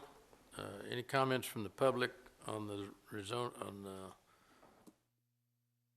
zoning on the Guillermo Munoz property? Anyone here in favor of or in opposition to? Seeing anyone in the council have any comments on item 24? Mr. Garza. I just got a simple question. We're talking about demoing and then getting into the city's reconstruction, which, I mean, I'd like to see some of these old properties or buildings redone, but you're asking for a multifamily. Do we do multifamily? And do we use that program for multifamily projects? Well, this is actually going to be a single, so you're asking if the actual program is used for multifamily development? That's the question. If you're asking for a multifamily project. Okay, so we're asking for RM3 zoning, but it's to accommodate a single home, a single family lot. Okay, so the question is, why aren't we asking for an RS6? Why aren't we? Yes, primarily because there would be an increased buffer requirement if we went with an RS6 zoning. That buffer requirement is would be a type C buffer, and it has a buffer yard of 10 feet and 15 points, which would require a 6-foot masonry wall to meet that requirement. With the RM3, it requires a type B buffer yard of 5 feet and 10 points. And that only requires an 8-foot wooden wall, or wooden fence to meet those points. Okay, So that is an advantage. Secondly, we always want to be consistent with adjacent zoning districts. And so, I don't know if we could pull up the PowerPoint again, but we have just one lot to the south. We have RM zoning. And so the RM zoning would be consistent with the zoning district to one lot to the south. So here we are. So you can see the property here, and then the RM is in the orange. I guess. So a single family, it would really be, spot zoning, and so we would want to try to tie it into that. The other interesting thing about this development is that, as you can see along the frontage, you'll see the commercial properties. Those are zoned IL. But then the properties located in the interior are zoned IL, but they're single-family properties. So you have this non-conforming use just to the south of the frontage. So if I'm looking at the map, or I'm looking at the subject property right now. So the Yes. property to the north, closer to the arterial, Agnes Street, is zoned IL. IR? And it's, IL. But it's being used as a residential, or? I mean, you said it's non-conforming, so it's used for something other than, Yes, let me get my map on. I guess the only thing. So the property directly to the north is single family, and it is zoned IL. And to the So- south, and to the and property to the The property south? to the south is vacant, but it is a 6,000 square foot lot, and Right. it is zoned IL. But then if you go 2 lots, it's single family and it's zoned RM3. So for that reason, we are recommending the RM3 zoning. Okay, so a single-family home on RM3 is compliant? I mean, Yes. you can actually down, and how are we gonna assure that he only builds single-family home under the program? Because again, I thought the program was only for single-family home. It is only for single family, and that's what's being proposed, and Rudy can address that. Good afternoon, Rudy Bentoncourt, Housing Community Development. Yes, the program is just for single family. The demolition reconstruction program is just for single family. Okay. All right, if this is what you recommend, I mean, I'm in favor of it. It just seems to me like at some point, all those interior lots should convert back to an RS designation, except for those that might be grandfathered in and be left in the multifamily. I would agree. I believe this is a good candidate for a city-initiated rezoning, and I know that right now, I believe there's a plan being proposed to look at this area, and that might be a recommendation of that West Side plan. Okay. I don't have any other questions. Thank you. Thank you very much. Appreciate it.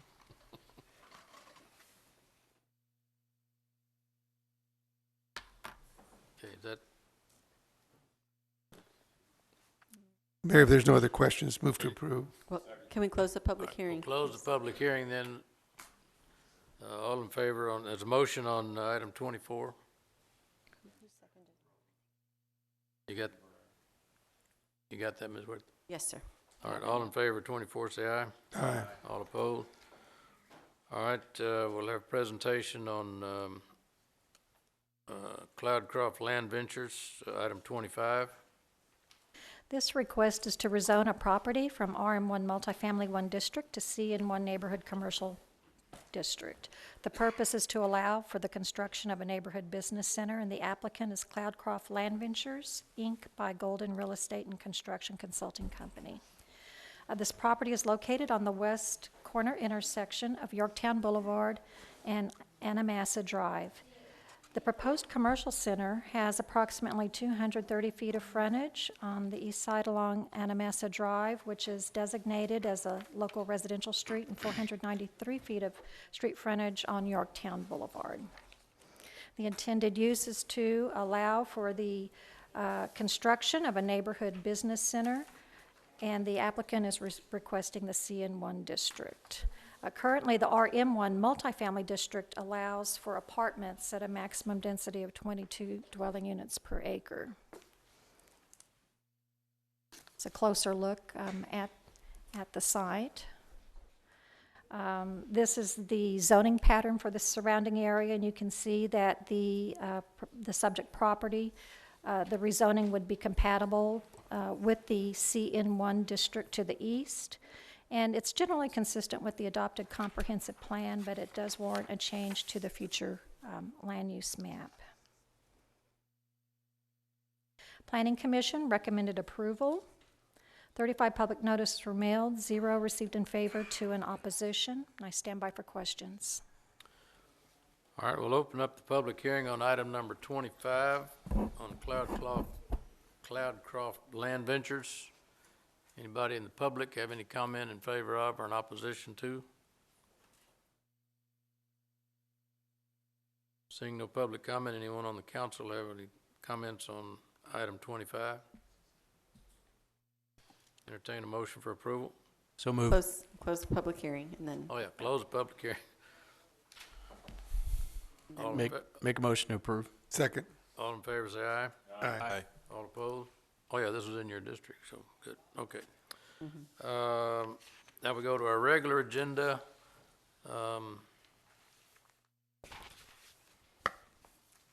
There are no regular agenda items, but we do have first readings. Well, that's what it says, or did I miss something here? It says none. Yeah, there's no regular agenda items, sir.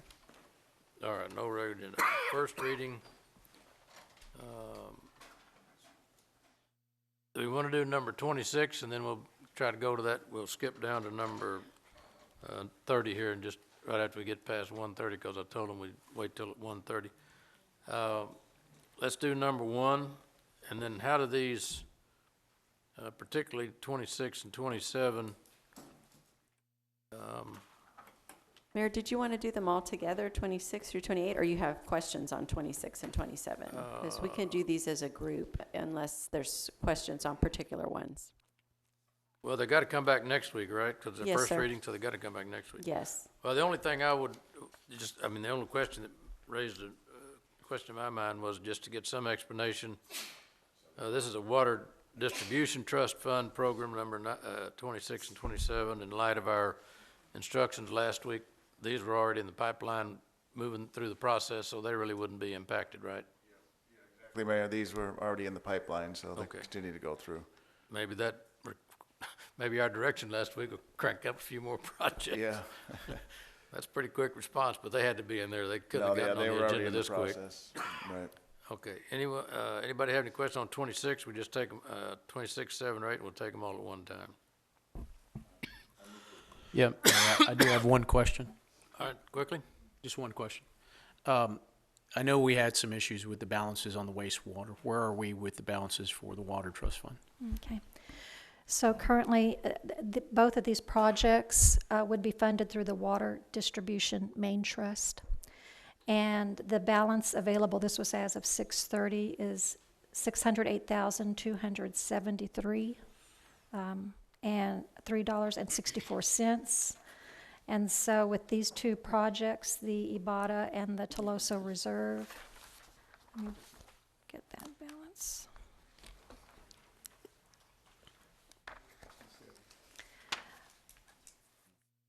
The balance would be $465,786.20. Okay, thank you.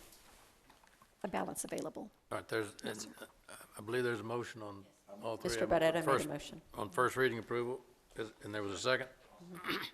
Mr. Hunter seconded. All right, all in favor, say aye. Aye. All opposed? Okay, well, it's close enough, for government work, it's close enough to 1:30.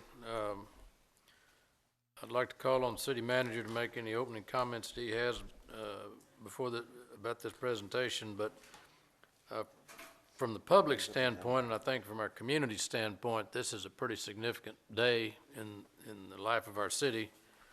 And I just want to thank all the people that have been working together on this for a number of years to make it happen, and we keep the thing moving.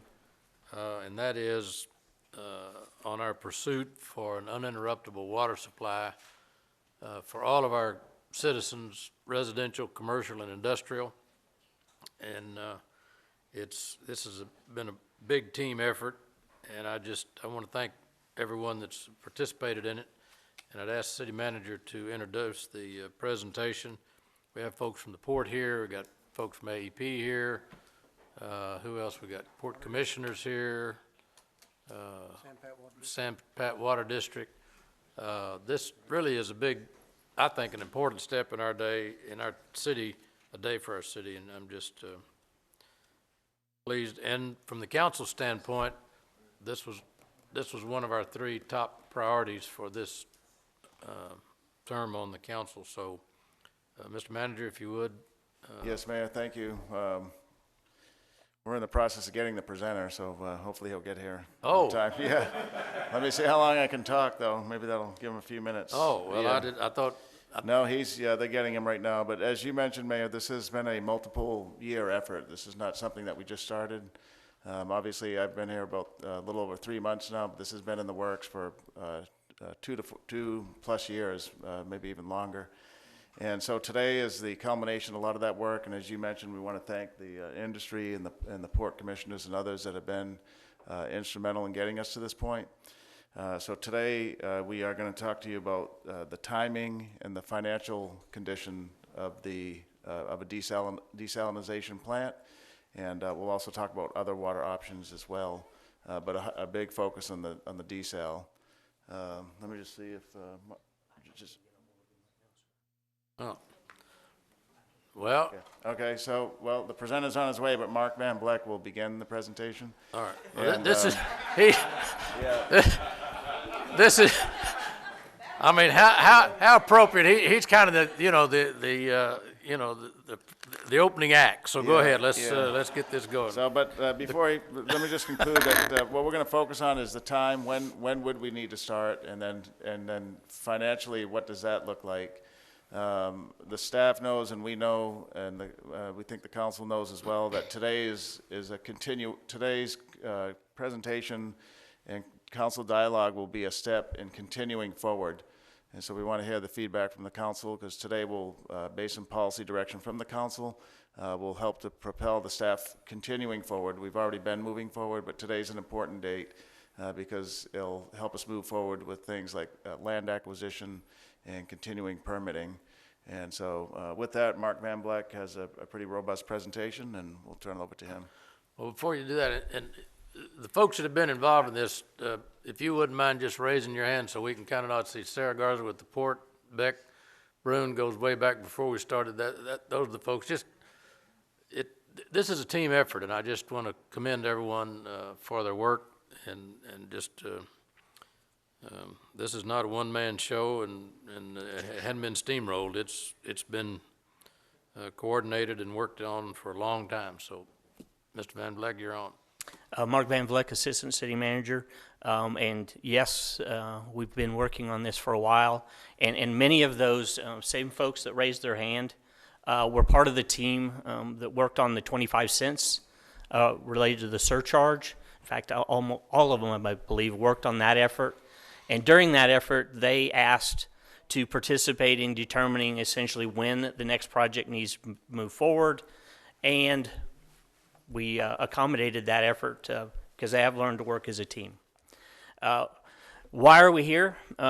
First off, several years ago, you told us to move forward to get a drought-proof water supply to meet future needs for the coastal bend. And that has really been driven as much as anything by industry and their concerns to be able to continue operations. What really has come to the forefront in the last couple of years is the reduced supply, which is a result of basically 3 things. One is we had additional sediment in Choke Canyon, the latest drought of record, and then the callback provisions with LNRA or Lake Texana, and them calling some of those back. So really those three events. At the same time, economic growth, I think it was a couple weeks ago that a gentleman said all these things that are occurring during public comment about the economic growth in the area, and they are requiring water. Okay, we're going to give you kind of when the demand is to be occurring, and we're really recommending move forward with the seawater desalinization plant, continue with our efforts in that area. And finally, we'll kind of review some of the things we've looked at as far as alternative water supplies. What do we need? A drought-proof water supply. You're going to see that based on what we're projecting as demands that are coming in, that we're looking at needing it in the 2022 to 2023 time frame. Can we afford it? And this kind of comes back to the 25 cents that I just discussed, and the fact that industries are paying an extra 25 cents a thousand, or essentially charging themselves to help fund this future effort. Due to the long lead item times associated with permitting and procurement of this type of project, that we still continue the current process and keep moving forward. This is why we put the team together in January during your offsite, your retreat. You told us to come back with a trigger, and after that, we put together the team on April 11th, or in that time frame, to essentially work through it. And they all raised their hands. The team that have been working with us. We met basically about every other week for several months, working through all these details. And today we're here to offer our recommendations from the committee. It's not just staff, it's actually the entire committee that worked on this. And their key factors are supply, demand, and finance. Once again, reviewing again what has caused the reductions in supply, and probably the largest one is because of the new drought record, which we've incorporated into the model. Okay, and now I really got messed up. Somebody gave me the notes I'm supposed to be following, and I was winging it pretty good. Or at least I thought I was. So this is just hitting the same 3 points I said before, of that it's the reduction. When we have large rainstorms, the last time Choke Canyon refilled, which, by the way, it still hasn't refilled, there was more sediment that came in than we thought would be in. And then the recalls. What we would propose is that the permits will be for 30 million gallons per day on the Inner Harbor and 40 million gallons per day on the La Quinta. However, what we would build is plants, design and build plants at 10 MGD or million gallons per day, expandable to 20 in 12 months or less. So you would have much of the infrastructure in place for the intake, the discharge, the header of where you would install pumps, where you would be able to put the additional membranes in, so that you could essentially do that expansion from 10 to 20 million gallons per day in 12 months or less. You would not build these largers, at least the advice we've gotten from the experts is, unless you're going to utilize the additional capacity of the intakes and discharge to the 30 and 40, you would not build that unless it's going to be less than 10 years. So if we get closer and you see that need is going to be less than 10 years, you might build that additional. But all of these scenarios envision a plant originally treating 10, but easily expandable to 20. This shows the supply and demand history. Okay, we are a surface water system. We have multiple sources, but they're all still surface water. The blue line represents our firm yield, and if you look at that firm yield, you'll see that there's an uptick in about 2015. That's when we brought Mary Roads Phase 2 on, or the Colorado River water. But then you see that it came down steadily after that, and that was because of those three issues that I said previously. The yellow line you see going across there is a trigger that we would propose, and that is 70% of the firm yield. There's really nothing greatly scientific about that. Other than the committee, when they had discussions, we ranged anywhere between 70 and 80. We arrived at when did people get the most uncomfortable, and generally that was industries. And it felt like the last couple of scenarios, it's been around the 70% range. That could be adjusted upward or in one way or another, but the key is that was kind of just the comfort factor people had when they watched and they've lived through it. And then the red line is essentially the average over the period, and you'll see that we were using more back in 2008 or 2009, 2012, but after we went through the drought, we went down, and we've stayed fairly steady at those lower numbers. The demands really have not come back up. Some important takeaways. Once again, we're 100% dependent on surface waters. In other words, we need rain in order to meet our demands. Seawater desalinization is a drought-proof water supply, and that it can be designed and expandable on a short time frame, and it's affordable. And we are closer to the 70% of our firm yield, which the committee has identified as our trigger point. Demand assumptions, there's going to be a large increase in water demand are projected. These are some known projects, and I want to highlight that these are kind of the maximum contract amounts of the first two. They're not necessarily the demand that we will actually see, but they're maximum contract amounts. And that's important because the take or pay, like on the first one for Gulf Coast Growth Ventures, is actually 15 million gallons per day. So that kind of tells you that they're not necessarily going to be taking the 25. So when we did our demand as well as revenue projections, we assumed it would be about 20 million gallons per day rather than the 25. Let's see. Okay. The new water supply should be designed to meet the needs before the actual demands occur. And a seawater desalinization plant requires about 24 months to design and build. That's assuming you have the permits and land, which is part of the process we're already on track to be able to do. So we're already on that path. This just says that we need to continue that path based on the demand projections of in the 2022, 2023.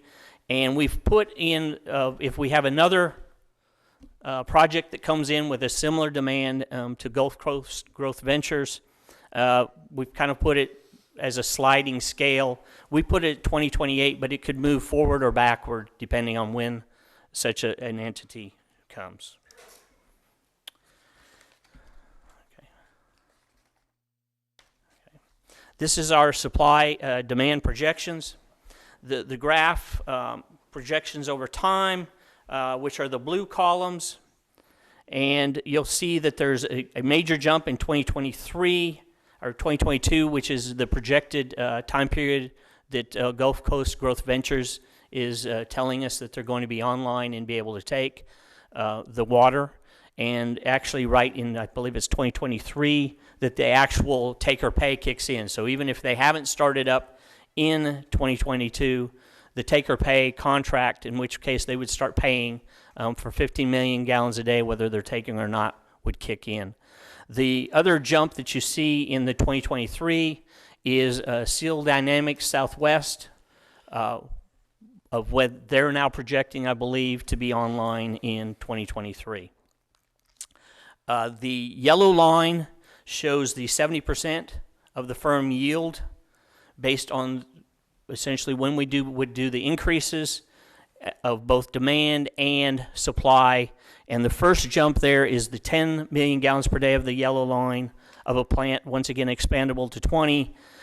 Because of the large amount that you may be looking at, and we're envisioning that it would be in San Patricio County, that you would almost, on the second one, if they truly are going to get 25 million gallons a day, you would have to actually build the 20 million gallons per day plant if that large of a demand came.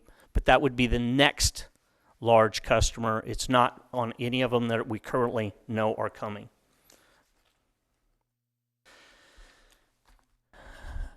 %, as I said, that was just a comfort factor that the committee as a whole kind of coalesced around somewhere in that area.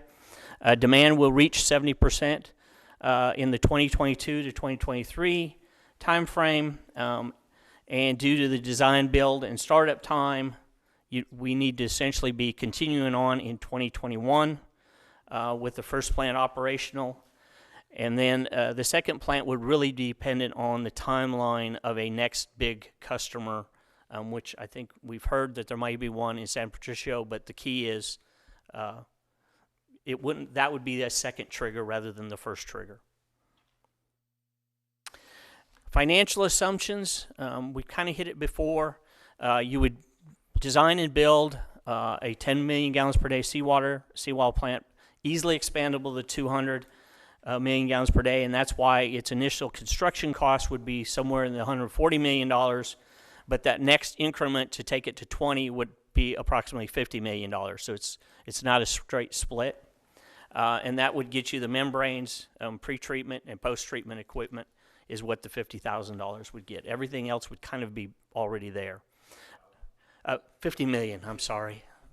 Maybe I should get back to reading the script. The other part is where we made the assumption that we would go for state water implementation funds, or SWIFT, from the Texas Water Development Board.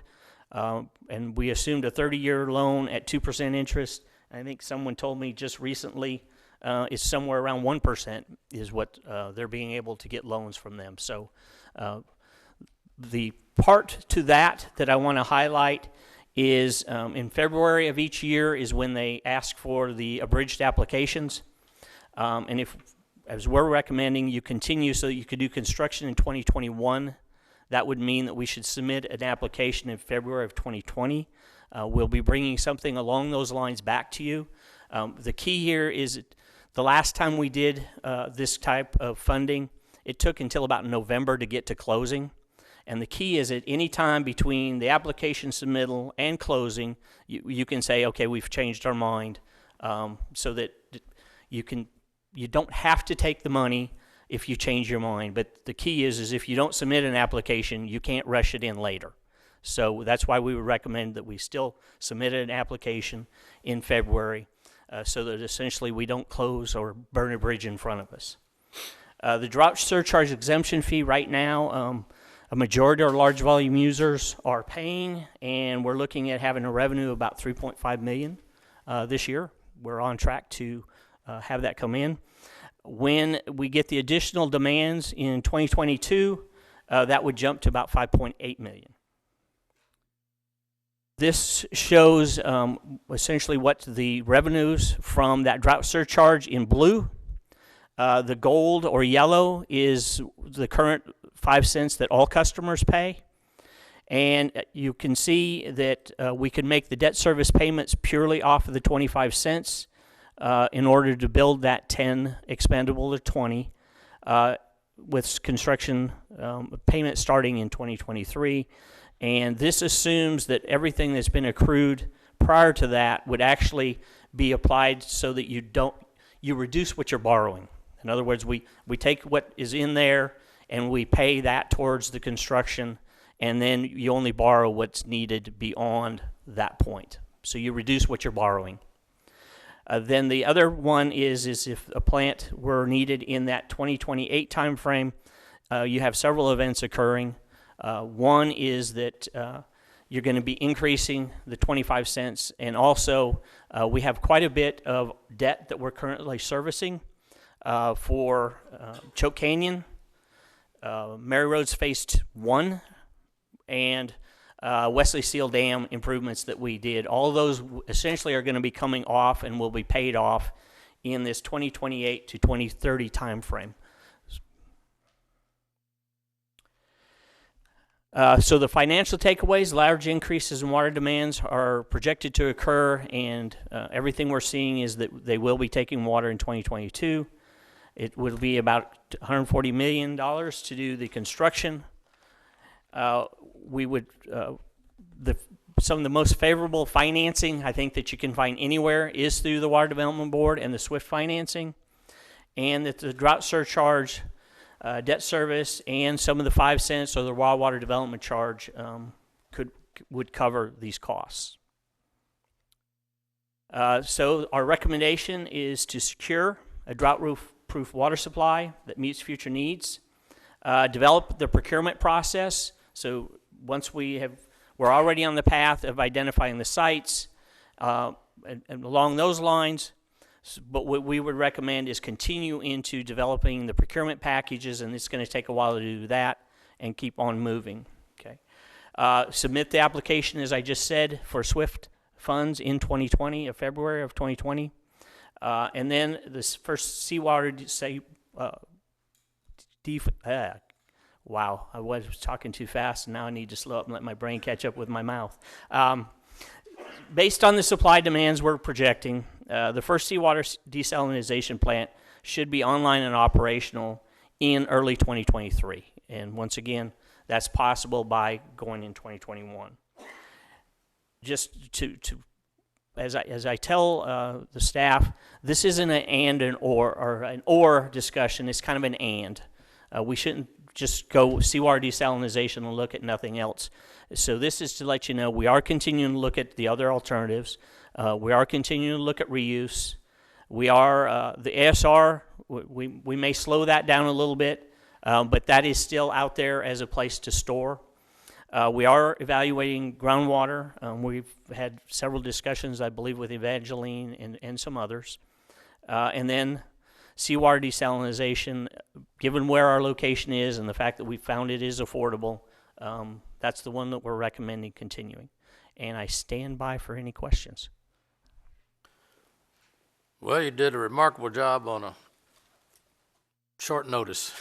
I think I listened to it about 9 times previously, though, sir. Well, you know, where they say repetition is the best way to learn, so, that's the way it works. Mr. Smith. Thank you, and thank you, Mr. Van Vleck. And I'd like to follow up with the mayor. I know we've got out in the audience just the hundreds, if not thousands, of hours that you all have put in here, and this goes back for many, many years. In April 13th of 2017, this council gave staff a motion direction to secure drought-proof water supplies, but a lot of work was done before that time on there. I completely agree with the scenario you've laid out. It's a great scenario as far as being shovel-ready, so to speak, the long lead time, the permits in hand, having it, the amount of water supply. You read in Texas, we're short water. We're using 103,000 acre feet right now. We've got 190-something thousand feet in firm yield on there. 77,000 acre feet, what you're permitting today for, that we could have ready in a couple of years. Another possibly 28,000 acre feet sitting out there in the ground. We could go reuse 10,000 acre feet. So the sum of it, in 2 to 3 years, if the water was needed, we could double our supply. We have the water. And I think for Texas, where else can Texas say we have the water? And a lot of you people out there, you get the credit for it. Staff, you get the credit for putting us in this great shape. But as I reviewed this and I saw, I really liked the points in there, getting the permits ready, permits in hand, having the different points. But one thing, you spoke about the trigger level and a comfort factor. Well, historically, we've been uncomfortable because we didn't know where our next water was going to come from. Today, we do. We've got a plan put out there that we have 2 desal permits that we're working on. I see Miss Garza back there. She's got another one she's working on in La Quinta. We're not even talking about that one, but it's there, right? On there. We've got the Evangeline with it. We've got the reuse. So from a comfort factor, I think we're more comfortable now than we have been in our history. But when we go and do this expansion, so we're looking at the trigger point. And I ran 4 scenarios. One scenario was a 66 and 2/3 trigger point, a 70%, which we talked about, 75% and 80%. And what that works out with is 66%, you can up your volume by 50% more than what you're using and still be in your firm yield. At the 70% that was mentioned today, everybody can use 42% more, be in firm yield. At 75%, you can use 33% more water than what you're using today and be in firm yield. Now, for us, we've got the economics of it. So if we expand too much, too fast, we do that comfort level.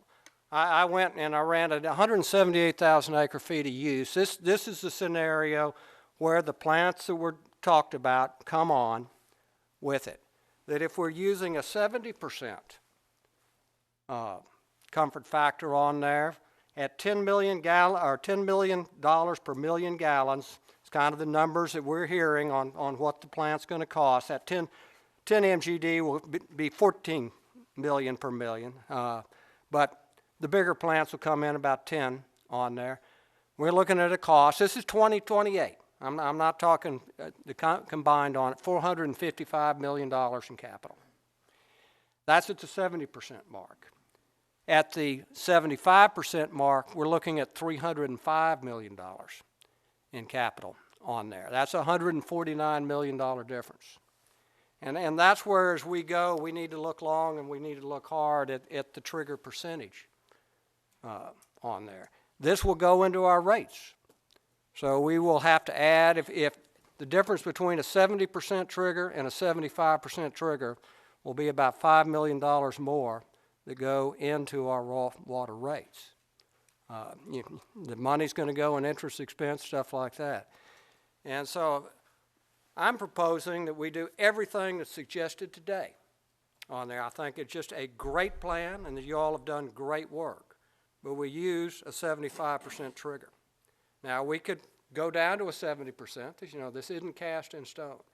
But I'm looking at that $155 million difference, the additional rate impact, and I know that a lot of people worked on it. You're users too.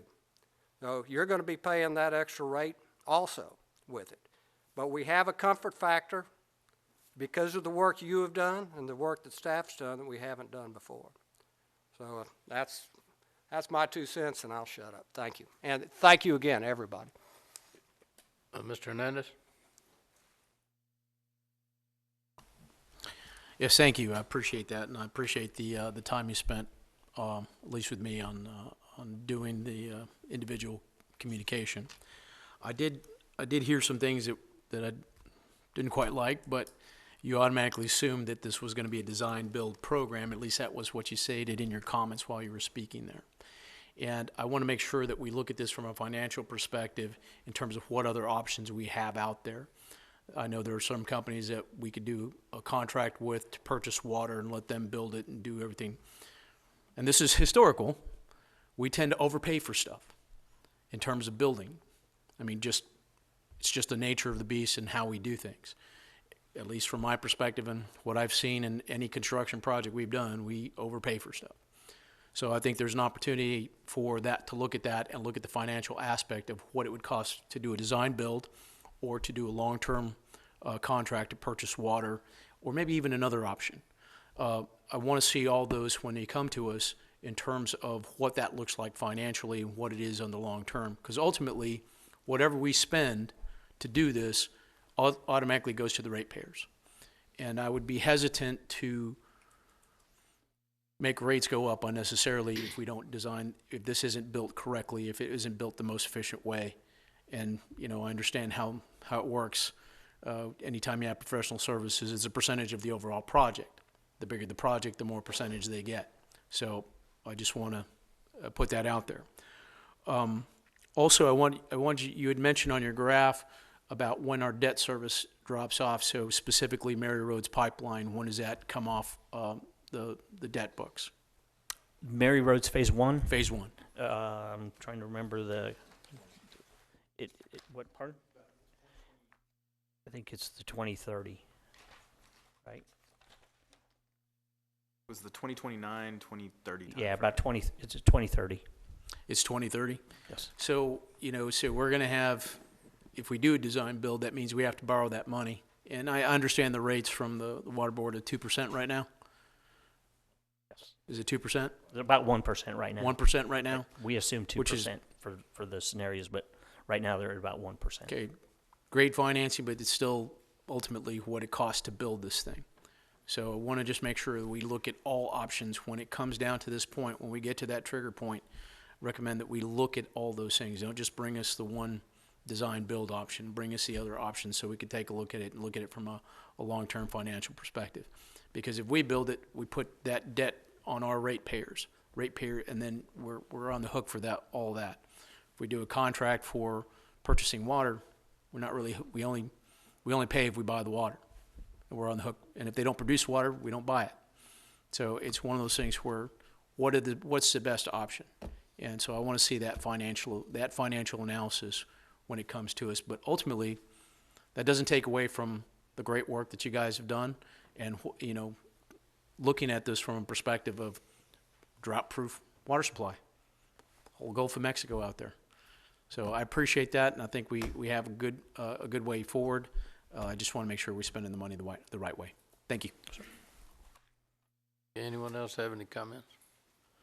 Let me just tell you and the folks that all put this together, I mean, this is you've done yeoman's work, and I mean, I don't think the public is understanding the significance and the importance of this, not just for the city of Corpus Christi and our region, our customers, but I think statewide this sends, I mean, that's a shot across the bow that we can solve our water problems in Texas if we just step up to the plate and do it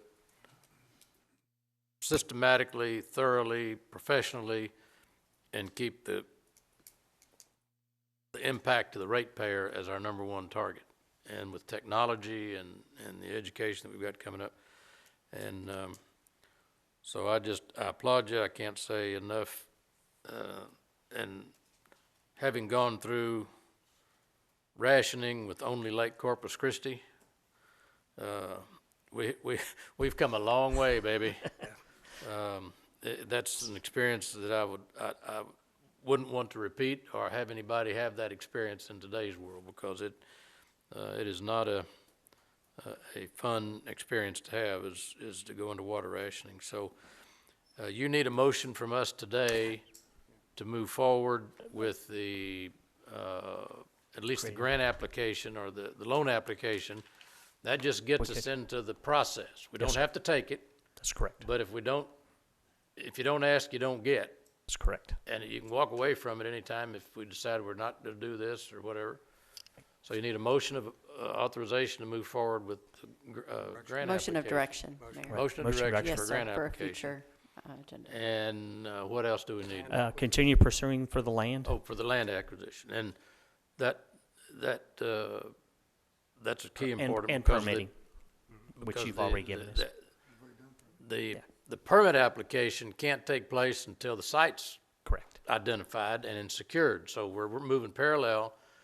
We've pretty much finished studying. We're setting this train on track, and it's just a pretty exciting day for me that been around for a long time looking at this thing. But I don't need to be. I'd like to call out everybody out there that's had a particular thing to play, but Beck, with his in his position as the Water Development Board CEO back when we started this process, got us going with the frees and nickels, and we appreciate that effort. And hope you still have friends up there. Tell them that we can negotiate that 1% down if we need to. If they really want to negotiate in really good faith and solve Texas water problems, we could be a demo project for them. But then I'd entertain a motion. Mayor, what was the beginning of the motion? I'm sorry, we heard pursuing the land and the permitting, but what did you say? And the submission of an application to the Water Development Board. Thank you. So yeah, I'd like to make a motion to pursue our water development as outlined by staff, which includes financing, land acquisition, pursuit of the permit, and that we use a 75% trigger point in our calculations for construction. Okay. This is a motion direction, staff. Thank you. Second. All right, there's a motion and a second. Is there any further discussion? Any public comment? Anybody out there's been working on it, you want to have any comment? Charlie Zahn, I've never known you to be silent. All right. Anyone else? All right, well, then, We'll just vote on it, yes, sir? Or we'll vote on We it, have then a all motion in, and a second. all in favor, got a motion and a second, right? Yes, sir. All right. Just go around the room and vote on this one, Mr. Mayor. All right, yeah, for the record, this is a pretty big one. Call the roll, please. Yeah, let's do that. So for passage of the motion of direction, Mayor McComb? Amen? Yes. Councilman- Mayor, point of information. On that motion, did it include also looking at making sure we're doing the financial options of what other aspects of this, what I'd mentioned earlier about talking to other companies about long-term purchase agreements? I mean, we're still continuing to pursue other water sources. We haven't ruled anything out. This is just moving this. Well, the motion of direction is specifically on desal for permitting, land acquisition, and Right. financing. But if you just do that in terms of a direction, then there's no option for other options with water, with desal. Is that what I'm understanding? Yeah, Mr. Van Vleck, are you pursuing a design build? Is that one of the options available? Design build, operate. Okay, so is we're going ahead, design build, operate, design, is Right. one of the All of options? those options. And then not that, just contract for water purchases. Let somebody else design and build it. Do you have DBOT, design, build, operate, transfer? The key here is getting the application in, and then we have time to do the discussions on the other options. Yeah. I just want to make sure that we're not eliminating something by this motion No. of direction. If don't we think make so. it clear, think we're not you- eliminating anything from this You motion. secure the land, you secure the permit, and you secure the funding, then you negotiate how you get the water running. I mean, That's and all possible. options are on the table. Yes, sir. Okay. Let's call. Thank you. All right, call the roll, please. Okay, so we'll start with Mayor McComb. Council members Guajardo? Okay. Hernandez? Aye. Hunter? Aye. Molina is absent. Roy? Aye. Smith? Aye. Barrera? Aye. And Garza? Aye. The motion of direction passes. All right, well, thank you.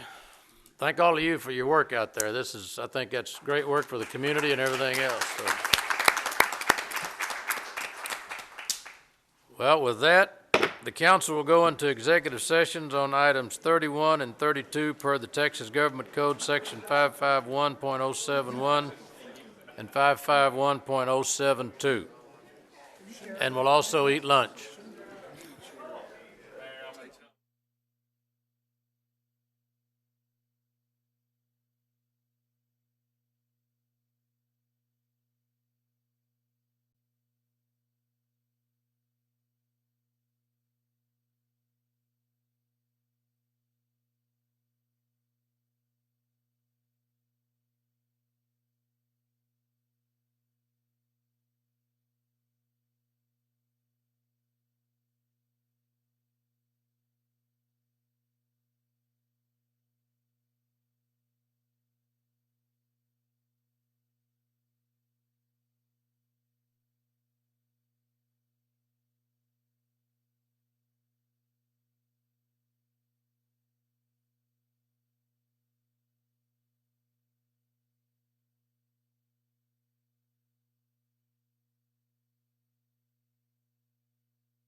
All right, we'll call the meeting, city council meeting back into order as a result of our executive session. And we've completed all the items on the council agenda with the exception of item number 29. 29, which will require us to recess the council meeting and allow the North Padre Island Development Corporation to have a meeting. So at this point, I will recess the council meeting and let Mr. Smith, who is the president of the North Padre Island Development Corporation, take over.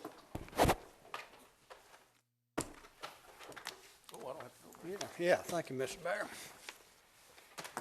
Okay, it's 3:16, and we're going to call the North Padre Island Development Corporation meeting to order. Ms. Huerta, can you please call the roll?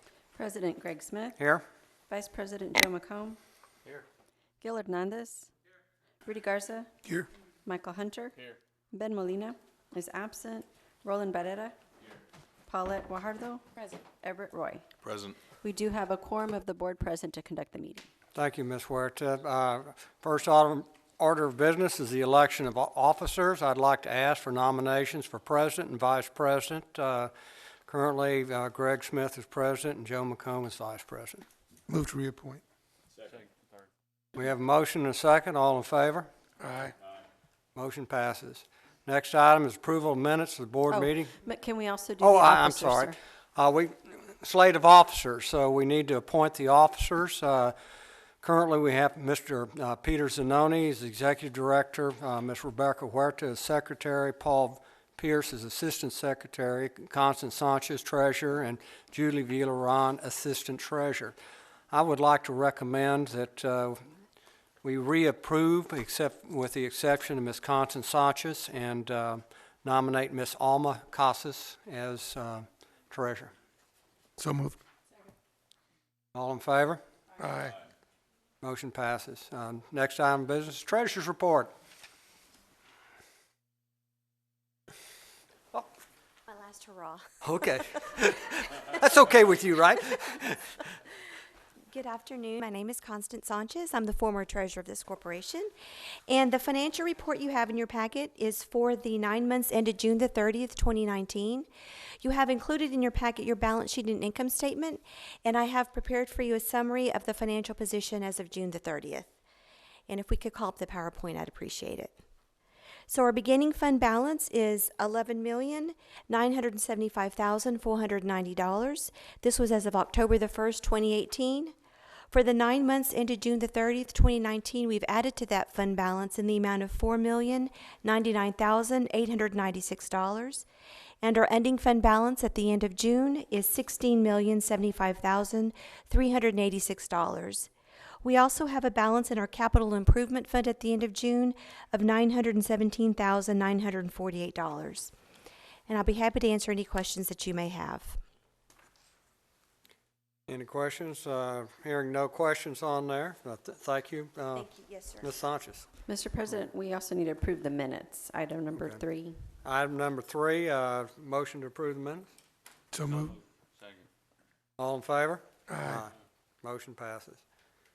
Our next item is a resolution adopting the investment policy and investment strategy for the North Padre Island Business Corporation. Good afternoon. My name is Judy Villaron, Assistant Treasurer. I have a resolution adopting the investment policy and investment strategies for the North Padre Island Development Corporation.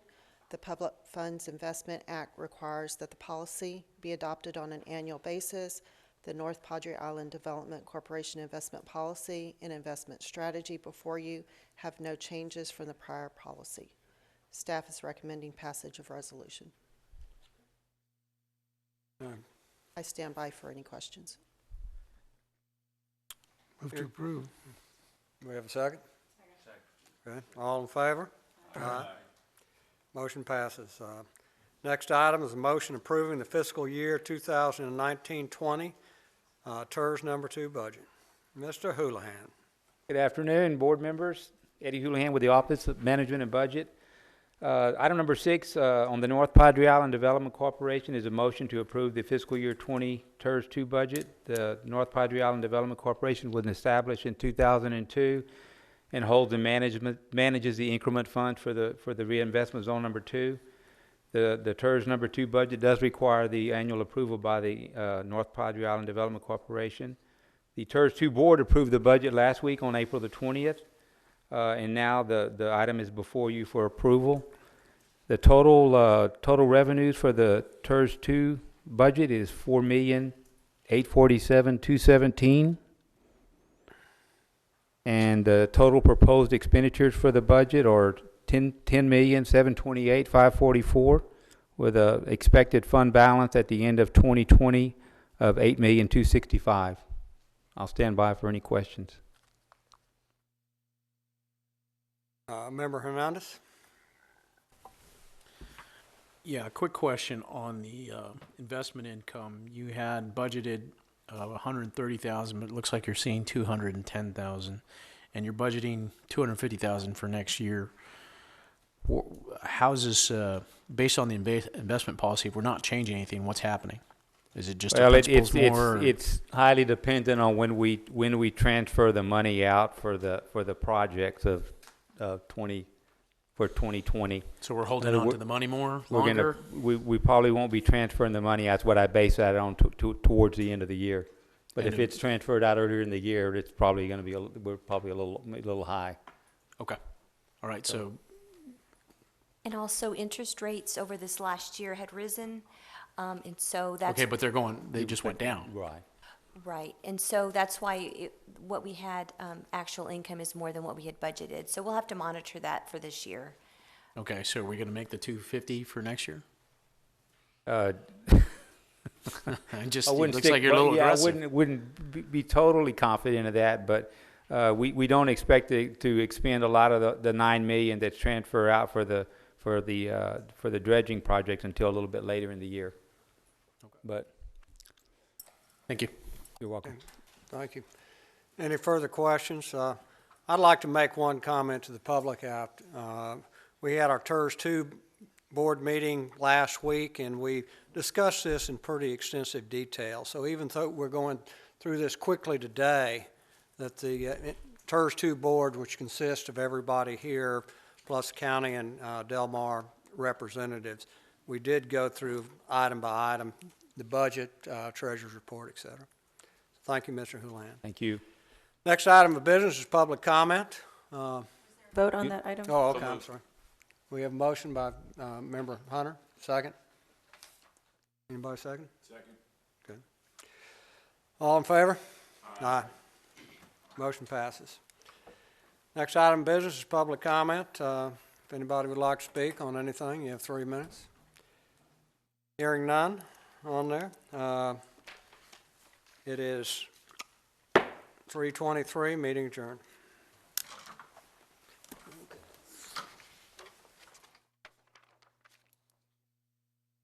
Minutes, I think. I've done better.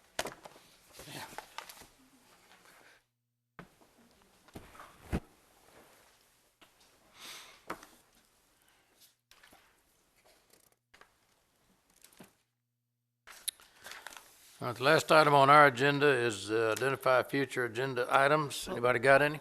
We'll reconvene, right? Oh, yeah, we reconvene.